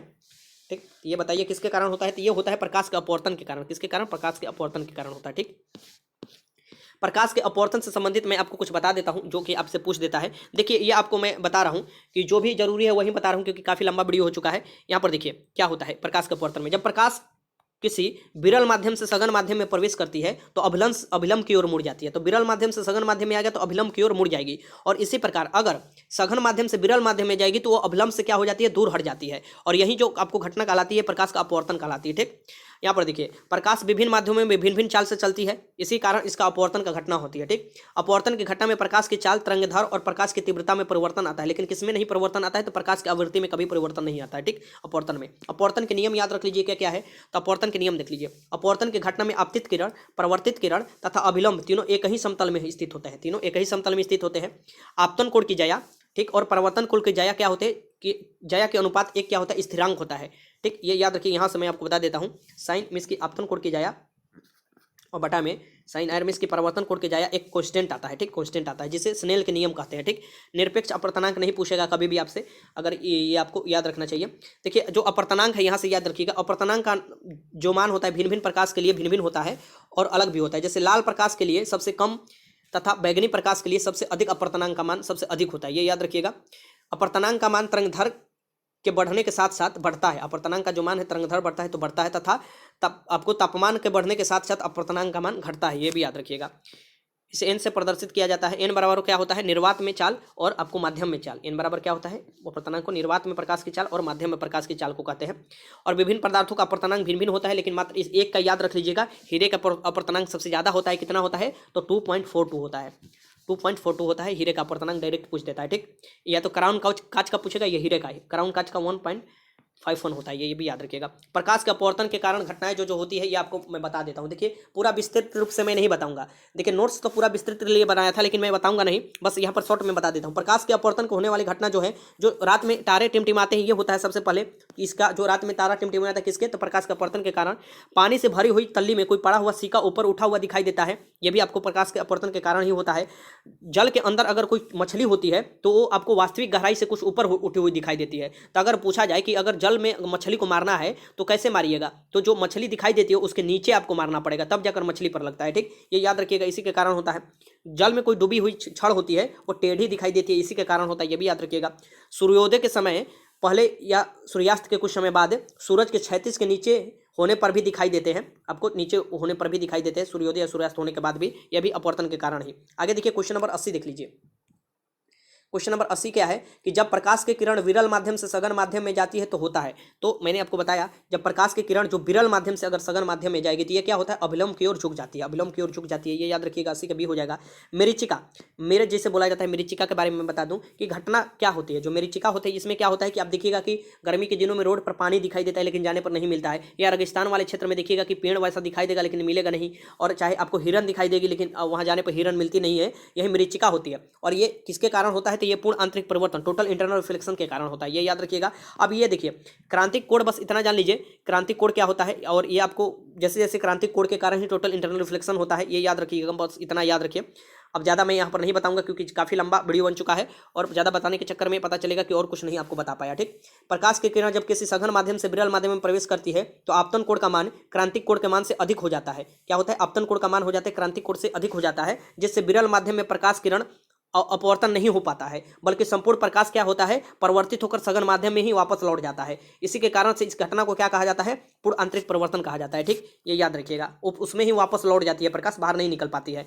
पूर्ण आंतरिक परिवर्तन के लिए आवश्यक शर्तें क्या क्या होती है, यहाँ पर देखिए कि प्रकाश जो है, ये किरण जो है सघन माध्यम से विरल माध्यम में प्रवेश करनी चाहिए सबसे पहला, और सघन माध्यम से विरल माध्यम में पृथ्वीकरण तल पर आपतित होनी चाहिए, ये होना चाहिए। ठीक, आपतन कोण का मान क्रांतिक कोण से कभी भी क्या होना चाहिए, अधिक होना चाहिए। जो आपतन कोण है ये क्रांतिक कोण से मान कभी भी अधिक होनी चाहिए। पूर्ण आंतरिक परिवर्तन के लिए क्रांतिक कोण का मान जो है अलग अलग दिया हुआ है। हीरा के लिए याद कर लीजिएगा 24.4 डिग्री आपको है, 24.4 डिग्री यह है, और जल के लिए 48.5 डिग्री है, और फ्लिंट कांच के लिए जो है ये 37.4 डिग्री है। ठीक, पूर्ण आंतरिक परिवर्तन के उदाहरण, पूर्ण आंतरिक परिवर्तन के कुछ उदाहरण देख लीजिए। पूर्ण आंतरिक परिवर्तन के अनेक उदाहरण हमारे सामने हैं, जैसे कि मरीचिका, रेगिस्तान में जो मरीचिका बनता है ये होता है, ठंडे प्रदेशों में मरीचिका भी दिखाई देती है। यहाँ पर देखिए कांच का चटका हुआ भाग, जो कांच टूट जाता है उसका चटका हुआ भाग आपको इसकी चमकीला दिखाई देता है, कुछ देखिएगा बीच में चमकीला दिखाई देता है, ये भी आपको इसी के कारण होता है। यहाँ पर देखिए पानी में पड़ी हुई जो प्रखनली होती है वो चमकती है, ये भी इसके कारण होता है। ठीक, प्रकाश तंतु पूर्ण आंतरिक परिवर्तन के सिद्धांत पर काम करता है, टोटल इंटेंट ऑफ रिफ्लेक्शन के काम पर सिद्धांत करता है, सिद्धांत पर काम करता है। ठीक, और पानी में हवा का बुलबुला भी चमकती है, यह भी इसी कारण पूर्ण आंतरिक परिवर्तन के कारण। ठीक,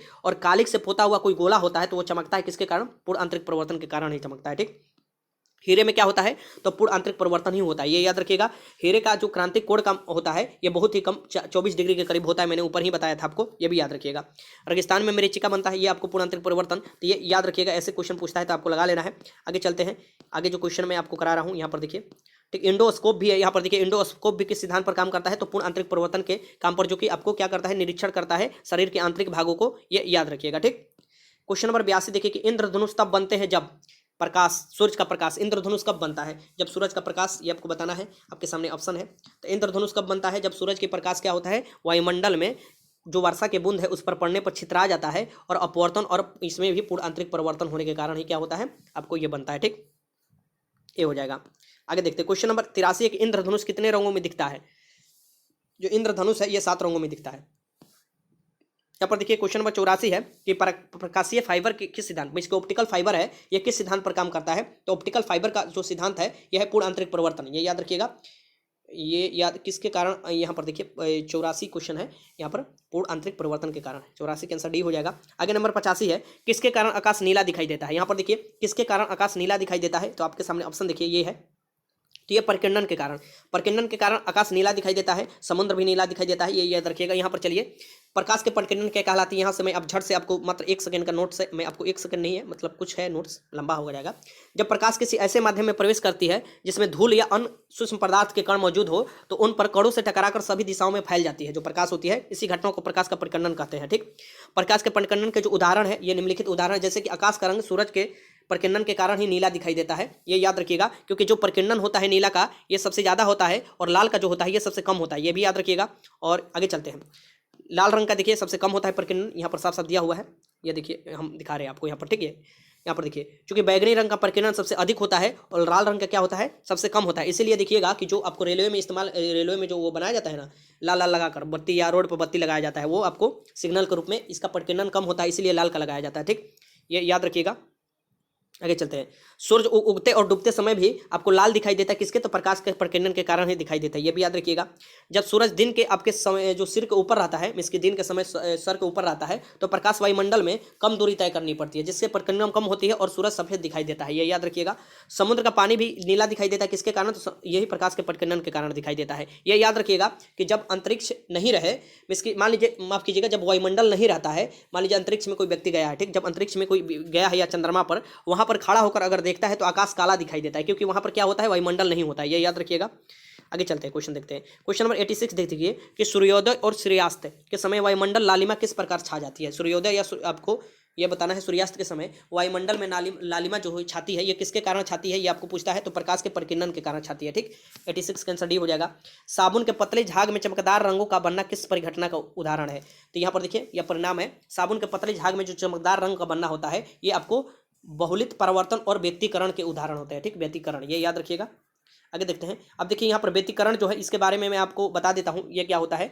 जब समान आवृत्ति के दो प्रकाश होते हैं, प्रकाश तरंगे किसी माध्यम में एक ही दिशा में गमन करते हैं तो उनके अधरोपण के फलस्वरूप प्रकाश की तीव्रता में परिवर्तन हो जाता है, इस घटना को प्रकाश का व्यक्तिकरण कहा जाता है। ठीक, ये याद रखिएगा, इंटरफेरेंस ऑफ लाइट कहा जाता है। उदाहरण के लिए, जैसे उदाहरण में इसमें क्या होता है, प्रकाश के व्यक्तिकरण के लिए कौन कौन उदाहरण होता है देख लीजिए। यहाँ पर जल की सतह पर फैले हुए केरोसिन तेल की परत सूर्य के प्रकाश में रंगीन दिखाई देती है, यही व्यक्तिकरण के कारण ही दिखाई देती है। साबुन के बुलबुले रंगीन दिखाई देते हैं, इसी कारण से दिखाई देते हैं। क्वेश्चन नंबर 88 देखिए, क्वेश्चन नंबर 88 है, देखिए लगभग 1.5 घंटे का वीडियो बन जाएगा और अगर आप इसे स्लो कर देखते हैं तो लगभग 3 घंटा लग जाएगा, 2 घंटा। अब आपके ऊपर है कि आप कैसे देखते हैं, ठीक। अब यहाँ पर देखिए, वाहन पीछे से आने वाली वस्तु को देखने के लिए किसका प्रयोग करते हैं। जब कोई गाड़ी है तो पीछे से जो गाड़ी आती है उसके लिए कौन सा दर्पण का प्रयोग किया जाता है, ये आपको बताना है। तो उत्तल दर्पण का प्रयोग किया जाता है, ठीक। छोटे में ही सबसे ज्यादा विस्तृत क्षेत्र दिखाई देता है, तो उत्तल दर्पण का प्रयोग किया जाता है पीछे वाला देखने के लिए। 88 का आंसर सी हो जाएगा। देखिए दर्पण का मैं बता देता हूँ, कुछ दर्पण से संबंधित क्वेश्चन आते हैं। तो देखिए समतल दर्पण के संबंध कुछ जरूरी बात है, ठीक। समतल दर्पण का प्रयोग कोलिडोस्कोप बनाने में किया जाता है। सबसे पहले समतल दर्पण के बारे में बता देता हूं। यदि देखिए, यदि समतल दर्पण थीटा कोण घुमाया जाता है तो परिवर्तित किरण 2 थीटा से घूम जाता है, ये भी याद रखिएगा। मान लीजिए 60 डिग्री से समतल दर्पण घुमाया जाएगा तो परिवर्तित की किरण कितना हो जाएगा, 120 डिग्री से घूमता है, ठीक। यदि किसी व्यक्ति वस्तु का प्रतिबिंब देखने के लिए उस वस्तु की आधी लंबाई की, मान लीजिए अपने पूरा शरीर का प्रतिबिंब देखते हैं, तो आपके पास समतल दर्पण कितना होनी चाहिए लंबाई की, तो आपके शरीर की आधी होनी चाहिए, यह भी याद रखिएगा। यहाँ देखिए, अगर कोई मान लीजिए यदि वस्तु और समतल दर्पण के बीच की सापेक्ष गति हो, तब वस्तु के दर्पण की तरफ भी चाल से आए तो प्रतिबिंब उस वस्तु के सापेक्ष दुगनी चाल से जाएगी, ठीक। यहाँ पर देखिए, मान लीजिए कोई दर्पण है, आप आ रहे हैं भी चाल से, ठीक, तो आपका जो प्रतिबिंब है ना वो 2 भी से भागेगा, ठीक, गति करेगा, ठीक, ये भी याद रखिएगा। समतल दर्पण की दूरी अनंत, आपको क्षमता क्या होती है, शून्य होती है। समतल दर्पण की जो फोकस दूरी होती है ये अनंत होती है, फोकस दूरी ये पूछ देता है। और इसकी क्षमता क्या होती है, शून्य होती है। अनंत होती है इसलिए इसका क्षमता क्या होता है, शून्य होता है, क्योंकि आपको क्या होता है, क्षमता बराबर क्या होता है, 1/f हो जाएगा। इसलिए आपको जब अनंत होगा तो आपको जरूर शून्य हो जाएगी। गोलीय दर्पण किसे कहते हैं और उपयोग। देखिए गोलीय दर्पण जो होता है ये गोलीय प्रकार का होता है। देखिए गोलीय दर्पण खोखले गोले का भाग होता है जिसके एक तल उभरा होता है तथा दूसरा तल दबा होता है, ठीक। इसके एक सतह को क्या किया जाता है, तो चांदी और पारे से क्या कर दिया जाता है, पॉलिश कर दिया जाता है, जिससे दूसरी सतह चमकदार हो जाती है। और गोलीय दर्पण कितने प्रकार की होती है, 2 प्रकार की होती है, एक अवतल दर्पण होती है, एक उत्तल दर्पण होती है, ठीक। तो सबसे पहले अवतल दर्पण। अवतल दर्पण उस दर्पण को कहते हैं जिसमें परिवर्तन सतह का मध्य भाग अंदर की ओर होता है। जो परिवर्तन सतह का मध्य भाग होगा ये देखिए अंदर की ओर होता है, ठीक। इसे क्या कहते हैं, इसे अभिसारी दर्पण भी कहते हैं। किसे, अभिसारी दर्पण, ध्यान से देखिएगा, ठीक। उत्तल दर्पण, उत्तल दर्पण में क्या होता है, उत्तल दर्पण उसे कहते हैं जिसका परिवर्तन सतह जो होता है उभरा हुआ होता है, ठीक। यहाँ पर देखिए ये होगा परिवर्तन सतह का मध्य भाग बाहर की ओर उभरा हुआ होता है, ठीक। इसे क्या कहते हैं, अपसारी दर्पण भी बोलते हैं। तो उत्तल दर्पण को अपसारी बोला जाता है और अवतल दर्पण को अभिसारी बोला जाता है, ये भी याद रखिएगा। और गोलीय दर्पण के फॉर्मूला तो आपको याद रखना ही पड़ेगा, 1/f बराबर क्या होता है, क्योंकि क्वेश्चन अगर न्यूमेरिकल पर दे देगा तो बनाना होगा, 1/u + 1/v होता है, ठीक। अब यहाँ पर u जो होता है ये दर्पण क्या होता है, यहाँ पर देखिए u जो होता है ये दर्पण के ध्रुव और वस्तु की दूरी होता है, ये दोनों के बीच में जो दूरी है। और जो v होता है दर्पण और ध्रुव से प्रतिबिंब की दूरी होता है, दर्पण के ध्रुव से प्रतिबिंब की दूरी होता है, ठीक। और जो u होता है ये दर्पण के ध्रुव से वस्तु के बीच की दूरी होता है, ठीक। और f क्या होता है कि दर्पण के ध्रुव से और फोकस बिंदु की दूरी को क्या कहते हैं, फोकस दूरी बोलते हैं, f होता है, ठीक। ये याद रखिएगा। प्रतिबिंब का रेखीय आवर्धन, प्रतिबिंब का रेखीय आवर्धन क्या होता है ये भी याद रखिए। जो प्रतिबिंब का रेखीय आवर्धन क्या होता है यहाँ पर देखते हैं, ठीक। देखिए ये यहाँ से स्टार्ट करते हैं, आवर्धन किसे कहते हैं, ठीक है। वस्तु के प्रतिबिंब की लंबाई, जो वस्तु के प्रतिबिंब की लंबाई और वस्तु की लंबाई के अनुपात को क्या कहा जाता है, तो प्रतिबिंब का रेखीय आवर्धन कहा जाता है, जिसे m से आपको सूचित किया जाता है। सबसे पहले इसमें वस्तु के प्रतिबिंब की लंबाई निकाला जाता है और वस्तु की लंबाई के अनुपात कर दिया जाता है। तो रेखीय आवर्धन के क्या होता है, वस्तु की प्रतिबिंब की लंबाई और वस्तु की लंबाई हो जाता है, ठीक। देखिए चिन्ह प्रपाटी के अनुसार, जो चिन्ह प्रपाटी है उसके अनुसार u और v मान धनात्मक और ऋणात्मक हो सकते हैं, ठीक। अतः रेखीय आवेदन क्षमता भी क्या हो जाता है, धनात्मक और ऋणात्मक हो सकता है, ठीक। ये याद रखिएगा। रेखीय आवर्धन जो क्षमता होता है यह भी धनात्मक ऋणात्मक हो सकता है, ठीक। अवतल दर्पण का उपयोग, अवतल दर्पण का उपयोग पूछ सकता है आपसे और उत्तल का भी पूछेगा, तो दोनों का मैं बता देता हूं। अवतल दर्पण का उपयोग कहां किया जाता है और उत्तल दर्पण का उपयोग कहां किया जाता है, ठीक। यहां पर देखिए अवतल दर्पण का प्रयोग दाढ़ी बनाने वाले शीशे के रूप में किया जाता है, सबसे पहला में हो जाएगा ये। अवतल दर्पण का उपयोग नाक कान गला वाले डॉक्टर करते हैं, देखने के लिए अंदर किसी आंतरिक अंगों को देखने के लिए किया जाता है, ठीक। ये याद रखिएगा। पारदर्शक दूरदर्शी बनाने के लिए किया जाता है, ये याद रखिएगा। सोलर कुकर में परिवर्तक दर्पण के लिए अवतल दर्पण का प्रयोग लाया जाता है, परिवर्तक के रूप में। आपको यहाँ पर देखिए सोलर कुकर में परिवर्तक दर्पण के रूप में अवतल दर्पण का प्रयोग लाया जाता है, ठीक। और निकट दृष्टि दोष के निवारण के लिए यहाँ पर देखिए लेंस का उपयोग होगा, यहाँ पर ये ऐसे नहीं होगा, ठीक। यहाँ पर देखिए उत्तल दर्पण देख लीजिए, उत्तल दर्पण का प्रयोग कैसे किया जाता है। यहाँ पर देखिए उत्तल दर्पण का जो प्रयोग किया जाता है वाहनों में साइड मिरर के रूप में किया जाता है, वाहन के जो साइड मिरर है पीछे वाला देखने के लिए, और गाड़ी सड़कों पर लगे साइड लैंपों में इसका प्रयोग किया जाता है, ठीक। गाड़ी और सड़क पर जो साइड लैंप लगे रहते हैं उसमें इसका प्रयोग किया जाता है, ठीक। चलिए क्वेश्चन 89 देख लेते हैं। क्वेश्चन 89 का कहता है यहाँ पर कि रोगियों के दांत देखने में दंत चिकित्सक द्वारा प्रयुक्त दर्पण होता है। जो रोगी के दांत उत्कान उन देखने के लिए किसका, तो मैंने ऊपर ही बताया इसका किसका, अवतल दर्पण का उपयोग किया जाता है, ये याद रखिएगा। आगे चलते क्वेश्चन नंबर 90 देखिए। किसी वस्तु का प्रतिबिंब मनुष्य के आंख में कहाँ बनता है, तो किसी वस्तु का जो प्रतिबिंब बनता है ये मनुष्य के आंख में कहाँ बनता है, तो रेटिना पर बनता है, ये याद रखिएगा, ठीक। वास्तविक और उल्टा बनता है। यहाँ पर देखिए क्वेश्चन नंबर 91 है कि रेटिना के नेत्र द्वारा निर्मित प्रतिबिंब कैसा होता है? तो रेटिना के नेत्र पर बना प्रतिबिंब जो होता है वास्तविक, उल्टा और छोटा होता है, ये याद रखिएगा। 91 का आंसर ये हो जाएगा। क्वेश्चन नंबर 92 है कि जब कोई वस्तु दो समानांतर दर्पण के बीच रखी जाती है तो उनमें बने प्रतिबिंब की संख्या कितनी होती है? तो समानांतर दर्पण के बीच में अगर रखी जाती है कोई वस्तु तो उसमें अनंत बनता है प्रतिबिंब की संख्या, ये याद रखिएगा। कितना बनता है? अनंत बनता है। डी हो जाएगा इसका आंसर।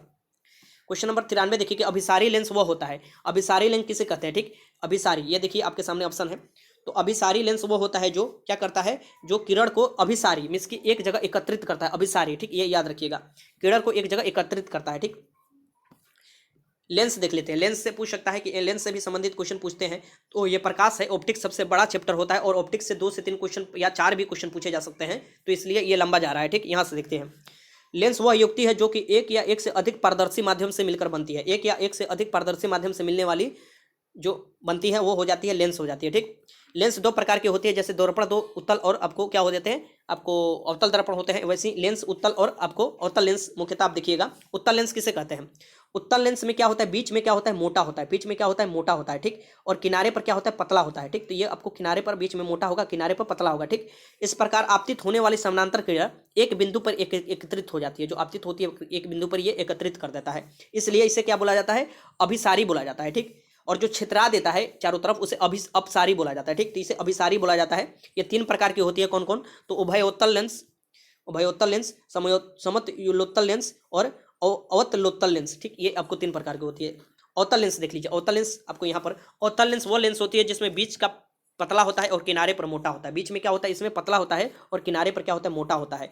यह आपतित प्रकाश की किरणें फैला देती है, यह क्या कर देती है, फैला देती है। ठीक, इसलिए इसे क्या बोला जाता है, अपसारी लेंस बोला जाता है, ये फैला देती है किरणें। ये 3 प्रकार की ये भी होती है, उभयावतल लेंस, यहाँ पर देखिए समतल अवतल लेंस और उतावतल लेंस, ये तीनों। ये तो नहीं पूछेगा कितने प्रकार के, बस इतना पूछ सकता है कितने प्रकार के, नाम नहीं देने वाला है। ठीक, लेंस की क्षमता देखिए, लेंस की क्षमता उसके द्वारा, लेंस की क्षमता देखिए, लेंस की क्षमता मीटर में मापी जाती है, फोकस दूरी की प्रतिलोम के बराबर होती है। ठीक, तो यहाँ पर देखिए लेंस की क्षमता अगर निकालना चाहते हैं तो इसे पी द्वारा यहाँ पर व्यक्तित किया जाता है और ये 1/f होता है। ठीक, ये आपको डायोप्टर में आता है। लेंस की क्षमता क्या आता है, यहाँ पर देखिए लेंस की क्षमता का मतलब डायोप्टर होता है। आगे चलते हैं, क्वेश्चन लेंस की फोकस दूरी का सूत्र, लेंस की फोकस दूरी का भी सूत्र आप याद कर जाइएगा क्योंकि पूछ देता है। और यहाँ पर देखिए बस लेंस की फोकस दूरी में ये याद रखिएगा कि उत्तल लेंस की फोकस दूरी धनात्मक होती है। ठीक, और अवतल लेंस की जो फोकस दूरी होती है ये क्या होती है, ऋणात्मक होती है। ये दोनों याद रखिएगा, उत्तल लेंस की फोकस दूरी धनात्मक और अवतल लेंस की फोकस दूरी यहाँ पर देखिए ऋणात्मक होती है। तो मैंने आपको बताया दोनों। अपसारी लेंस किसे बोला जाता है, अपसारी जो कि छितरा दे, अपसारी लेंस कौन सा होगा, यहाँ पर जो प्रकाश को छितरा देता है, किरणों को फैला देता है। ठीक, उसे अपसारी लेंस बोलते हैं। प्रकाश का रंग निर्धारित होता है किसके कारण होता है, ये आपके सामने ऑप्शन है। तो प्रकाश का रंग निर्धारित तरंगधर के कारण होता है, किसके कारण, तरंगधर के कारण। ठीक, अब आगे चलते हैं। क्वेश्चन नंबर 96 है कि पानी में हवा का बुलबुला वैसा ही काम करेगा जैसा काम करता है, वैसा काम किस जैसा काम करेगा, पानी में आपको हवा का बुलबुला माफ कीजिएगा, अवतल लेंस की तरह काम करता है। ठीक, डायोप्टर किसकी इकाई है, तो लेंस की क्षमता मापा जाता है डायोप्टर से। ठीक, ये याद रखिएगा। आगे चलते क्वेश्चन देखते हैं, क्वेश्चन नंबर 98। क्वेश्चन नंबर 98 के प्रिज्म से प्रकाश के विभिन्न रंगों का विभाजन कहलाता है। जो प्रिज्म है मान लीजिए उससे प्रकाश के विभिन्न रंगों का विभाजन क्या कहलाता है, ये आपको बताना है। ठीक, तो ये कहलाता है प्रकाश का वर्ण विक्षेपण, प्रकाश का वर्ण विक्षेपण, माफ कीजिएगा प्रकाश का वर्ण विक्षेपण कहलाता है। 98 का आंसर डी हो जाएगा। देखिए मैं कभी भी जो वीडियो रिकॉर्ड करता हूँ ये लगातार रिकॉर्ड करता हूँ, बीच में कोई कटिंग फिटिंग नहीं, कुछ नहीं, लगातार रिकॉर्ड करता हूँ। और अभी आपको पता है कि जाड़े के दिन में सबका तबीयत कहीं ना कहीं खराब हो जाता है, लेकिन काफ़ी ज़्यादा आप लोगों का कमेंट आया इसलिए मैं क्वेश्चन करा रहा हूँ अब अंतिम हो रहा है इसलिए थोड़ा प्रॉब्लम हो रहा है। देखिए प्रकाश का विक्षेपण किसे कहते हैं, तो प्रकाश का विक्षेपण जब श्वेत प्रकाश किसी अपारदर्शी माध्यम से होकर गुजरता है तो वो अपने अवयव रंगों में विभक्त हो जाता है, यही घटना जो कहलाती है ये वर्ण विक्षेपण कहलाती है। ठीक, ऐसा ये देखिए ऐसा प्रकाश के अवयव रंगों को तरंगधर में अंतर के कारण होता है, किसके कारण, तरंगधर में अंतर के कारण होता है। ठीक, प्रिज्म से निकलने के पर श्वेत जो प्रकाश होती है ये 7 रंगों में विभक्त हो जाती है, जो कि क्रमशः बैगनी, आसमानी, नीला, हरा, पीला, नारंगी और लाल रंग प्राप्त होती है। इसका क्या नाम है, बैगनीलिया पिनाला। ठीक, बैगनी से होती है लाल तक जाती है। ठीक, इन रंगों को बैजनिया पिनाला, देखिए बैजनी पिनाला ये सहायता से याद कर सकते हैं। ठीक, मिस की बस से आपको बैगनी हो जाएगी, ज से क्या हो जाएगी यहाँ पर देखिए बैजनी, अ से आसमानी हो जाएगी, न से नीला हो जाएगा, ह से हरा हो जाएगा, प से पीला हो जाएगा, न से नारंगी हो जाएगी और ला से लाल हो जाएगा। ठीक, प्रकाश के अवयव रंगों में तरंगधर, प्रकाश के जो अलग अलग तरंगधर होते हैं इनके रंगों का ये आपको मैं यहाँ पर बताता हूँ। देखिए प्रिज्म द्वारा प्रकाश वर्ण क्रम में बैगनी रंग का तरंगधर क्या होता है, सबसे कम होता है। बैगनी रंग का तरंगधर जिसका कम होगा ना उसका जो मिस की वो छितराएगा बहुत ज़्यादा, मिस की वो आपको ये ज़्यादा होता है। ठीक, अब यहाँ पर देखिए लाल रंग का तरंगधर आपको क्या होता है, सबसे कम होता है, यहाँ पर सबसे अधिक होता है। तो ये क्या होगा, ये आपको कम छितराएगा। जिसका तरंगधर ज़्यादा वो कम छितराएगा, जिसका तरंगधर कम वो ज़्यादा छितराएगा, ये याद रखिएगा।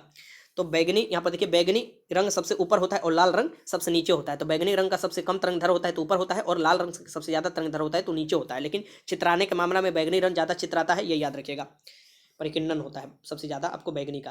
यहाँ पर देखिए क्वेश्चन नंबर 99 है कि श्वेत प्रकाश जब प्रिज्म से होकर गुजरता है तो वर्ण कम विचलित होता है। इसमें से कम विचलित होता है, ये आपको बताना है। तो इसमें से सबसे कम विचलित कौन विचलित होता है, मैंने बताया ना कि कम आपको विचलित कौन होगा, जिसका तरंगधार ज़्यादा होगा, मीन्स की लाल, लाल कम विचलित होता है, ये याद रखिएगा। 99 का आंसर ये हो जाएगा। क्वेश्चन नंबर 100 और सबसे फेवरेट क्वेश्चन ये रहा कि तीन मूल रंग या प्राथमिक रंग जिसे बोला जाता है, जो कि कलर टीवी आया था तो सबसे पहले इसका उपयोग हुआ था, ये कौन सा है, तो नीला, हरा और लाल। नीला, हरा और लाल, इसे प्राथमिक रंग, प्राइमरी कलर बोला जाता है। 100 के आंसर सी। मूल रंग या प्राथमिक रंग, देख लीजिए रंग के बारे में यहाँ से। मूल रंग वो रंग होते हैं जिन्हें अन्य रंगों की सहायता से प्राप्त नहीं किए जाते हैं, ये मूल रंग होते हैं, ठीक। मूल रंगों को विभिन्न अनुपात में मिलाकर अन्य रंगों से प्राप्त किए जाते हैं। नीला, लाल, हरा, ये जो होते हैं मूल रंग होते हैं या प्राइमरी रंग होते हैं, ठीक। इसे नहला के याद कर सकते हैं, नहला होता है ना, नहला, न हला, न से नीला, ल से लाल, न हला और ह से हरा, ठीक, ये याद रखिएगा। तथा इन तीनों के प्राथमिक रंगों को मिलाकर श्वेत रंग प्राप्त किए जाते हैं। इन तीनों प्राथमिक रंग को अगर मिला दिया जाता है तो श्वेत रंग मिल जाता है। जैसे आपको दो प्राथमिक रंग मिलाते हैं तो क्या, तो लाल हरा मिलाइएगा तो पीला बनता है, लाल नीला लगाइएगा तो बैगनी बनता है, नीला हरा लगाइएगा तो मयूर नीला बनता है, ठीक, ये याद रखिएगा। द्वितीय रंग किसे कहते हैं, तो दो या दो से अधिक प्राथमिक रंगों को मिलाने से द्वितीय रंग प्राप्त होता है। जैसे आपको मैंने ऊपर बताया। संपूरक रंग किसे कहते हैं, संपूरक रंग, देखिए संपूरक रंग वो होते हैं जिनमें आपस में मिलाने पर श्वेत रंग प्राप्त होते हैं, ठीक। तो प्राइमरी के तीनों आपको कलर जो मिलाइएगा वो आपको श्वेत रंग बन जाता है, ठीक, ये याद रखिएगा। आगे चलते हैं। क्वेश्चन नंबर 101, फोटोग्राफी में मुख्य रंग कौन सा होता है, जो फोटोग्राफी होता है फोटो, उसमें मुख्य रूप से कौन सा रंग होता है, ये आपको बताना है। तो ये जो रंग होता है ये होता है आपको लाल, नीला, हरा, मिसकी प्राइमरी रंग। क्वेश्चन नंबर 102 है कि सबसे कम तरंगधार वाला प्रकाश होता है, सबसे कम तरंगधार वाला प्रकाश कौन सा होता है, ये आपको बताना है। तो ये जो होता है ये बैगनी होता है सबसे कम, और सबसे ज्यादा तरंगधार किसका होता है, लाल का। लेकिन सबसे ज्यादा विचलित कौन होगा, तो जिसका कम तरंगधार होगा, मिसकी बैगनी, और सबसे कम विचलित कौन होगा, लाल, जिसका ज्यादा तरंगधार होगा। क्वेश्चन नंबर 103 है कि कैमरे में किस प्रकार के लेंस का उपयोग लाया जाता है, जो कैमरे में किस प्रकार के लेंस का उपयोग किया जाता है ये आपको बताना है। तो कैमरे में जो लेंस का उपयोग किया जाता है ये उत्तल लेंस का उपयोग किया जाता है। आगे चलते हैं। क्वेश्चन नंबर 104 है कि आइरिस का क्या काम होता है। आंख से संबंधित क्वेश्चन पूछे जाएंगे, बायोलॉजी से भी पूछे जा सकते हैं और आप फिजिक्स से भी। तो ये मैं आंख वाला चैप्टर आपको अच्छे से करा देता हूँ और इसके बाद ये खत्म ही हो जाएगा। 120 क्वेश्चन टोटल मैंने आपको सोचा था आज कराने के लिए। यहाँ पर देखिए आंख में आइरिस का जो काम होता है ना, आप देखिएगा कि प्रकाश में आते ही आपके आंखवा के जो मतलब क्या अंधेरा छा देता है। क्यों, क्योंकि आइरिस सिकुड़ जाता है, ठीक। और जैसे ही उजाला से अंधेरा में जाइएगा वो फैल जाता है, ठीक। तो आंख में जाने वाले प्रकाश को नियंत्रित करता है कौन, आइरिस करता है, ये याद रखिएगा। अब यहाँ से मानव नेत्र देख लीजिए, मानव नेत्र के बारे में देख लीजिए। ये बहुत थोड़ा नोट्स जो ये है मानव नेत्र वाला, ये लगभग 10 मिनट का आपका पड़ेगा, लेकिन ये सबसे बेस्ट होगा जिसे आपको याद कर सकते हैं, ठीक। और यहाँ से नेत्र का एक भी क्वेश्चन आपसे नहीं छूटने वाला है, मैं जल्दी से आपको एक रिवीजन के तौर पर करा देता हूँ। देखिए आंख शरीर का एक महत्वपूर्ण अंग है जिसकी सहायता से हम वस्तुओं को देखते हैं। आंख एक कैमरे की भांति कार्य करता है, ये याद रखिएगा। आंख के बाहर एक कठोर और अपारदर्शी श्वेत झिल्ली होती है, आंख के बाहर जिससे ढकी रहती है आंख, जो आंख की जिसे दृढ़ पटल कहते हैं, ठीक। दृढ़ पटल के सामने वाला भाग उभरा होता है जिसे हम लोग कॉर्निया कहते हैं। और नेत्र दान जब करने जाइएगा तो इसे ही दान दिया जाता है, किसके, कॉर्निया को। आंख में प्रवेश कॉर्निया, जो आंख में प्रकाश का प्रवेश होता है ये कॉर्निया से होकर ही प्रवेश करता है। कॉर्निया के पीछे एक रंगीन पारदर्शी झिल्ली का पर्दा होता है जिसे परितारिका या आइरिस कहते हैं। ये परतारिका भी कह सकते हैं, आइरिस भी। आइरिस के बीच में एक छेद होता है जिसमें आंख की पुतली होती है या नेत्र तारा इसे कहते हैं, ठीक। आइरिस का काम क्या क्या होता है, आइरिस का काम मैंने ऊपर ही बताया। आइरिस का काम होता है आंख में जाने वाले प्रकाश की मात्रा को नियंत्रित करना होता है। अधिक प्रकाश में यह स्वतः सिकुड़कर छोटा हो जाता है तथा अंधेरे में यह कम आपको क्या हो जाता है, स्वतः फैल जाता है। तो जो ज्यादा प्रकाश रहेगा तो आइरिस सिकुड़ जाता है और कम रहेगा तो वो फैल जाता है। पुतली के पीछे नेत्र लेंस होता है। इस लेंस के पिछले भाग को वक्रता त्रिज्या छोटी या अगले भाग में बड़ी होती है। इस लेंस के पिछले भाग में वक्रता त्रिज्या छोटी होती है और अगले भाग में क्या होती है, बड़ी होती है, ठीक। यह कई परतों में बना होता है, ठीक। यह कई परतों में बना होता है जिसके अपर्तनांक बाहर से अंदर की ओर बढ़ते हैं, बाहर से अंदर की ओर बढ़ते हैं। मध्य का अपर्तनांक याद रख लीजिएगा 1.44 होता है, ठीक। लेंस अपने स्थान पर मांसपेशी के बीच में टिका रहता है तथा उसमें अपनी फोकस दूरी को बदलने की क्षमता भी होती है, ठीक। कॉर्निया और आंख में के लेंस के बीच में एक नमकीन पारदर्शी द्रव भरा होता है, ठीक, जिसे नेत्रोद्र या जलीय द्रव कहते हैं, ठीक। ये याद रखिएगा, इसका अपर्तनांक भी 1.336 होता है, ठीक। आंख के लेंस के पीछे एक अनपारदर्शी द्रव होता है जिसे हम लोग कछाभ द्रव कहते हैं, ठीक। ये याद रखिएगा, इसका अपर्तनांक भी 1.336 होता है। दृढ़ पटल के नीचे जो है काले रंग की एक झिल्ली होती है जिसे हम लोग रक्त पटल कहते हैं, ठीक। रक्त पटल कहते हैं इसे। यह प्रकाश की शोषित करके प्रकाश के आंतरिक परिवर्तन को रोकती है। ये प्रकाश को शोषित कर लेती है और प्रकाश के जो आंतरिक परिवर्तन होता है उसे रोक देती है। इस झिल्ली के नीचे आंख के सबसे भीतर एक पारदर्शी झिल्ली होती है जिसे दृष्टि पटल या रेटिना कहते हैं। यहाँ पर देखिए रेटिना, यह दृष्टि सिराओं के तंत्रिकाओं से एक फिल्म बनती है। यहाँ पर क्या होती है, यह दृष्टि सिराओं या तंत्रिकाओं की एक फिल्म होती है। जो ये होती है, ये सिराएं या तंत्रिकाएं एक फिल्म होती है। ये सिराएं वस्तु के प्रतिबिंबों को रंग, यहाँ पर देखिए वस्तु के प्रतिबिंब के रंग, रूप और आकार का ज्ञान मस्तिष्क तक पहुंचाता है। ठीक, ये याद रखिएगा, सिराएं काम करती है, मस्तिष्क तक पहुंचाती है। किसका किसका, रंग, रूप और आकार का। किसी वस्तु के चलने वाली प्रकाश किरणें कॉर्निया तथा नेत्रोत से गुजरने के बाद लेंस के पर आपतित होती है तथा इससे परिवर्तित होकर कछाप ध्रुव से होती हुई रेटिना पर पड़ती है। रेटिना पर जब पड़ता है तो वस्तु का प्रतिबिंब उल्टा और वास्तविक बनता है। तो रेटिना पर वस्तु का प्रतिबिंब बनता है। प्रतिबिंब बनने का संदेश दृष्टि तंत्रिकाओं द्वारा मस्तिष्क को पहुंचाया जाता है और वहां से उस वस्तु का शकल के रूप में समझा जाता है। ठीक, ये इसे याद रखिएगा, इतना क्वेश्चन पूछता है। अब यहाँ से मैं आपको कुछ बता देता हूँ। यहाँ देखिए, अब क्वेश्चन करा देता हूं। देखिए यहाँ से, नेत्रदान दाता में आंख के कौन से हिस्से को दान किया जाता है, यह बताना है कि आंख के कौन से हिस्से दान किया जाता है। अगर नेत्रदान करने जाएंगे तो इसे कॉर्निया को दान किया जाता है। किसका, कॉर्निया को। ठीक, प्रतिबिंब रेटिना पर बनता है। क्वेश्चन नंबर 106 देखिए कि स्वस्थ नेत्र के लिए स्पष्ट न्यूनतम दूरी कितना होती है। अगर स्वस्थ व्यक्ति है तो न्यूनतम दूरी देखिएगा तो ये 25 सेंटीमीटर होती है। 25 सेंटीमीटर से नजदीक लाइएगा ना तो देखिएगा कोई वस्तु दिखाई ही नहीं देती है, धुंधला दिखाई देती है। तो न्यूनतम दूरी पूछ रहा है, ये 25 सेंटीमीटर होती है स्पष्ट वस्तु की, और अधिकतम अनंत तक होता है। ये देखिए क्वेश्चन नंबर 107 है कि यदि कोई व्यक्ति दूर के वस्तु को स्पष्ट नहीं देख सकता तो उसका दृष्टि कौन सा दोष है। कोई व्यक्ति है, उसको आपको क्या है कि आपको क्या करता है, दूर के वस्तु को स्पष्ट नहीं देख सकता है और नजदीक के वस्तु को देखता है, तो जो चीज देखता है वही दोष हो जाता है। ठीक, तो मैं नजदीक का देखेगा तो उसे क्या होगा, निकट दृष्टि दोष होगा। तो दूर के वस्तु, इसमें निकट दृष्टि दोष में क्या होता है कि निकट की वस्तु दिखाई देती है लेकिन दूर की वस्तु नहीं होती। इसमें तो बोल रहा है दूर की वस्तु नहीं दिखता है। 107 के आंसर बी हो जाएगा। अगर यहाँ पर देखिए निकट दृष्टि दोष से कोई व्यक्ति पीड़ित है तो उसमें किसका उपयोग किया जाता है, तो निकट दृष्टि दोष वाला में आपको अवतल लेंस का प्रयोग किया जाता है। निकट दृष्टि दोष से जो पीड़ित व्यक्ति होती है उसमें अवतल लेंस का उपयोग किया जाता है। और जो आपको दीर्घ दृष्टि दोष वाले होते हैं वो दूर के वस्तु तो आपको दिखाई दे देगा लेकिन नजदीक का नहीं, तो उसमें उत्तल लेंस का उपयोग किया जाता है। ठीक, दृष्टि दोष देख लीजिए, दृष्टि दोष मींस की जो डिफेक्ट ऑफ विजन होता है, आंख से नहीं दिखने वाला दृष्टि दोष। यहाँ पर एक समान व्यक्ति में स्पष्ट दृष्टि की न्यूनतम दूरी 25 सेंटीमीटर होती है। 25 सेंटीमीटर से लेकर वो अनंत तक वस्तु को अपनी रेटिना पर फोकस कर सकता है। ठीक, ये याद रखिएगा। लेकिन उम्र के बढ़ने और अन्य कारणों से आंख की क्षमता कम हो जाता है या समाप्त हो जाता है। इसका कारण आंख के लेंस में उत्पन्न गड़बड़ी होती है। यह कई प्रकार के दृष्टि दोष उत्पन्न करती है। आपको दृष्टि दोष के प्रकार कौन कौन है, यहाँ पर देखिए। निकट दृष्टि दोष, निकट दृष्टि दोष में क्या होता है, इस रोग से ग्रसित व्यक्ति नजदीक के वस्तु देख लेता है परंतु दूर के वस्तु को नहीं देख पाता है। निकट दृष्टि के नजदीक के दिखाई देगा, दूर के नहीं दिखाई देगा। लेंस की इसमें क्या होती है, गोलाई बढ़ जाती है। लेंस की फोकस दूरी क्या हो जाती है, घट जाती है। लेंस की क्षमता बढ़ जाती है। इस कारण से वस्तु का प्रतिबिंब रेटिना पर न बनकर रेटिना के आगे बन जाता है। ठीक, निकट दृष्टि दोष में। इसके निवारण के लिए आपको देखिए किसका उपयोग किया जाता है, तो यहाँ पर उपयुक्त फोकस दूरी वाला अवतल लेंस का प्रयोग किया जाता है। किसमें, निकट दृष्टि दोष में। दूर दृष्टि दोष कैसे बनता है, तो इस रोग से ग्रसित व्यक्ति को दूर की वस्तु दिखलाई पड़ती है लेकिन निकट की वस्तुएं नहीं दिखलाई पड़ती है।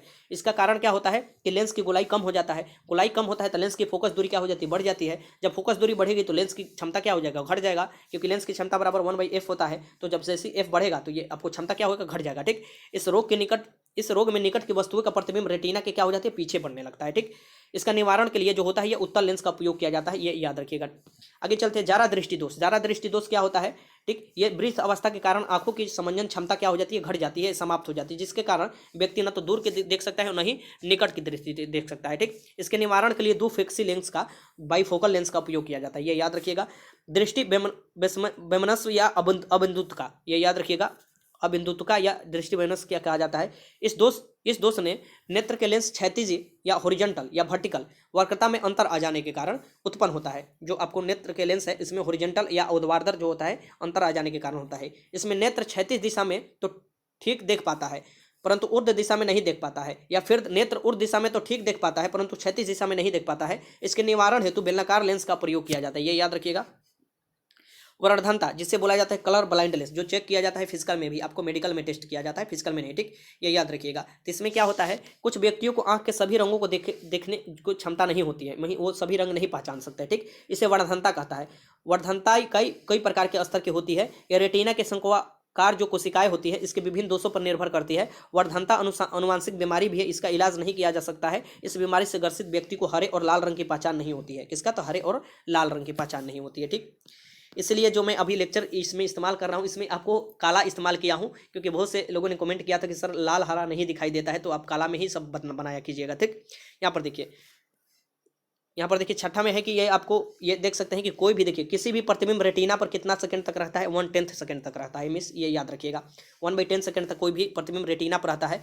यदि वस्तु को आंख के सामने से हटा दिया जाए तो उसका जो प्रतिबिंब रहता है 1/10 सेकंड पर बना रहता है। अब इसी के कारण आप देखिएगा कि जब उल्का पिंड आपको या कुछ गिरता है जो आकाश में, तो उसे लंबी पूंछ की तरह दिखाई देता है, या रात के समय आपको पंखा देखिएगा तो अजीब टाइप से घूमते हुए दिखाई देता है, इसी के कारण कि 1/10 तक आपकी आंख पर वो प्रतिबिंब बनने रहता है।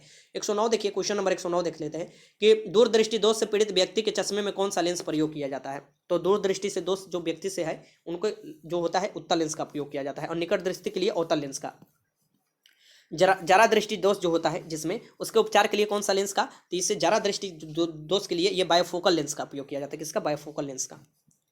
आगे देखते हैं क्वेश्चन नंबर 111 है कि मायोपिया से क्या तात्पर्य है। मायोपिया होता है ना, दे देगा मायोपिया में क्या होता है, तो मायोपिया से क्या तात्पर्य है, तो इसे निकट दृष्टि दोष को मायोपिया कहा जाता है, ठीक। और दूर दृष्टि दोष को क्या कहा जाता है, हाइपरट्रोपिया कहा जाता है, हाइपरट्रोपिया, ठीक। ये याद रखिएगा, ऐसे क्वेश्चन पूछ देता है। तो निकट दृष्टि दोष मायोपिया के लिए कौन सा लेंस, तो अवतल लेंस का। और आपको दूरदृष्टि दोष हाइट्रोपिया के लिए किसका, तो उत्तल लेंस का। तो ऐसे पूछ सकता है कि हाइट्रोपिया में कौन सा लेंस का उपयोग करते हैं, तो उत्तल लेंस का, ठीक। ये याद रखिएगा, तो ये दूरदृष्टि दोष होता है। क्वेश्चन नंबर 113 कि दूरबीन का आविष्कार किया था। दूरबीन का आविष्कार किसने किया था, ये आपको बताना है। तो दूरबीन का आविष्कार गैलीलियो ने किया था।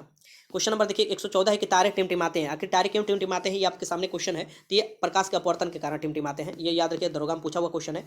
प्रकाश के चाल जो है, प्रकाश की चाल निर्वात में सबसे अधिक होती है, और ये होती है 3 × 10⁸ मीटर प्रति सेकेंड। ये याद रखिएगा, बार बार मैं बता रहा हूँ। अवतल लेंस हमेशा किस प्रकार का प्रतिबिंब बनाते हैं, जो अवतल लेंस है ये हमेशा किस प्रकार के प्रतिबिंब बनाता है, ये आपको बताना है। तो अवतल लेंस हमेशा क्या है, आभासी प्रतिबिंब बनाता है, ये याद रखिएगा। आगे चलते हैं क्वेश्चन, किसी तारे का रंग से क्या पता चलता है। कोई तारा का रंग है, उससे क्या पता चलता है, तो तारे का रंग से पता क्या चलता है, तो ये ताप उसका पता चलता है, ये याद रखिएगा। ये भी मैं आपको बता दूं कि जो आपको तारे का जो ये होता है एनर्जी होता है, या सूरज का भी एनर्जी का स्रोत है, ये नाभिकीय संलयन है, ये भी याद रखिएगा। अब देखिए कथन और आपको निष्कर्ष वाला या कारण वाला क्वेश्चन दे सकता है यहाँ पर, जैसे कि खतरे के सिग्नल लाल रंग के बनाए जाते हैं। जब खतरे के सिग्नल लगाए जाते हैं तो ये लाल रंग का प्रयोग किया जाता है रेलवे में भी।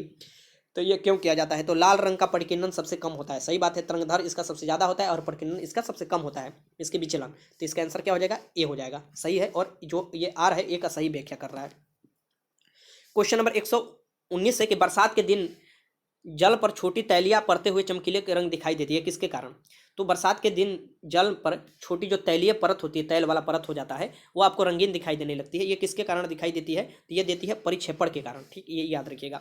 और आज का लास्ट क्वेश्चन है कि एक अंतरिक्ष यात्री को अंतरिक्ष में आकाश कैसा दिखाई देगा। तो एक अंतरिक्ष यात्री को अंतरिक्ष का आकाश जो दिखाई देता, आकाश काला दिखाई देगा। इसका आंसर क्या हो जाएगा, डी हो जाएगा, ठीक। क्योंकि वहाँ पर आपको वायुमंडल नहीं रहता है, और बाहर अंतरिक्ष में आपको देखिएगा तो काला दिखाई देगा आकाश, ठीक। तो इसका आंसर डी हो जाएगा। तो टोटल मैंने आपको 120 क्वेश्चन कराया। इस 120 क्वेश्चन में आपने कितने क्वेश्चन सही किए हैं जरूर कमेंट बॉक्स में बताना है। अगर कोई क्वेश्चन पर डाउट है तो जरूर बताइएगा, और इसे रिवीजन के पर्पज से बस लीजिएगा, और 2-3 बार रिवीजन कर लीजिए। एग्जाम से पहले एक भी क्वेश्चन आपको एग्जाम में जब भी आएगा नहीं छूटने वाला है, ठीक। तो वीडियो अच्छा लगा तो लाइक कीजिए, कोई भी मन में डाउट है कमेंट बॉक्स में लिख सकते हैं। वीडियो देखने का आपका बहुत बहुत धन्यवाद।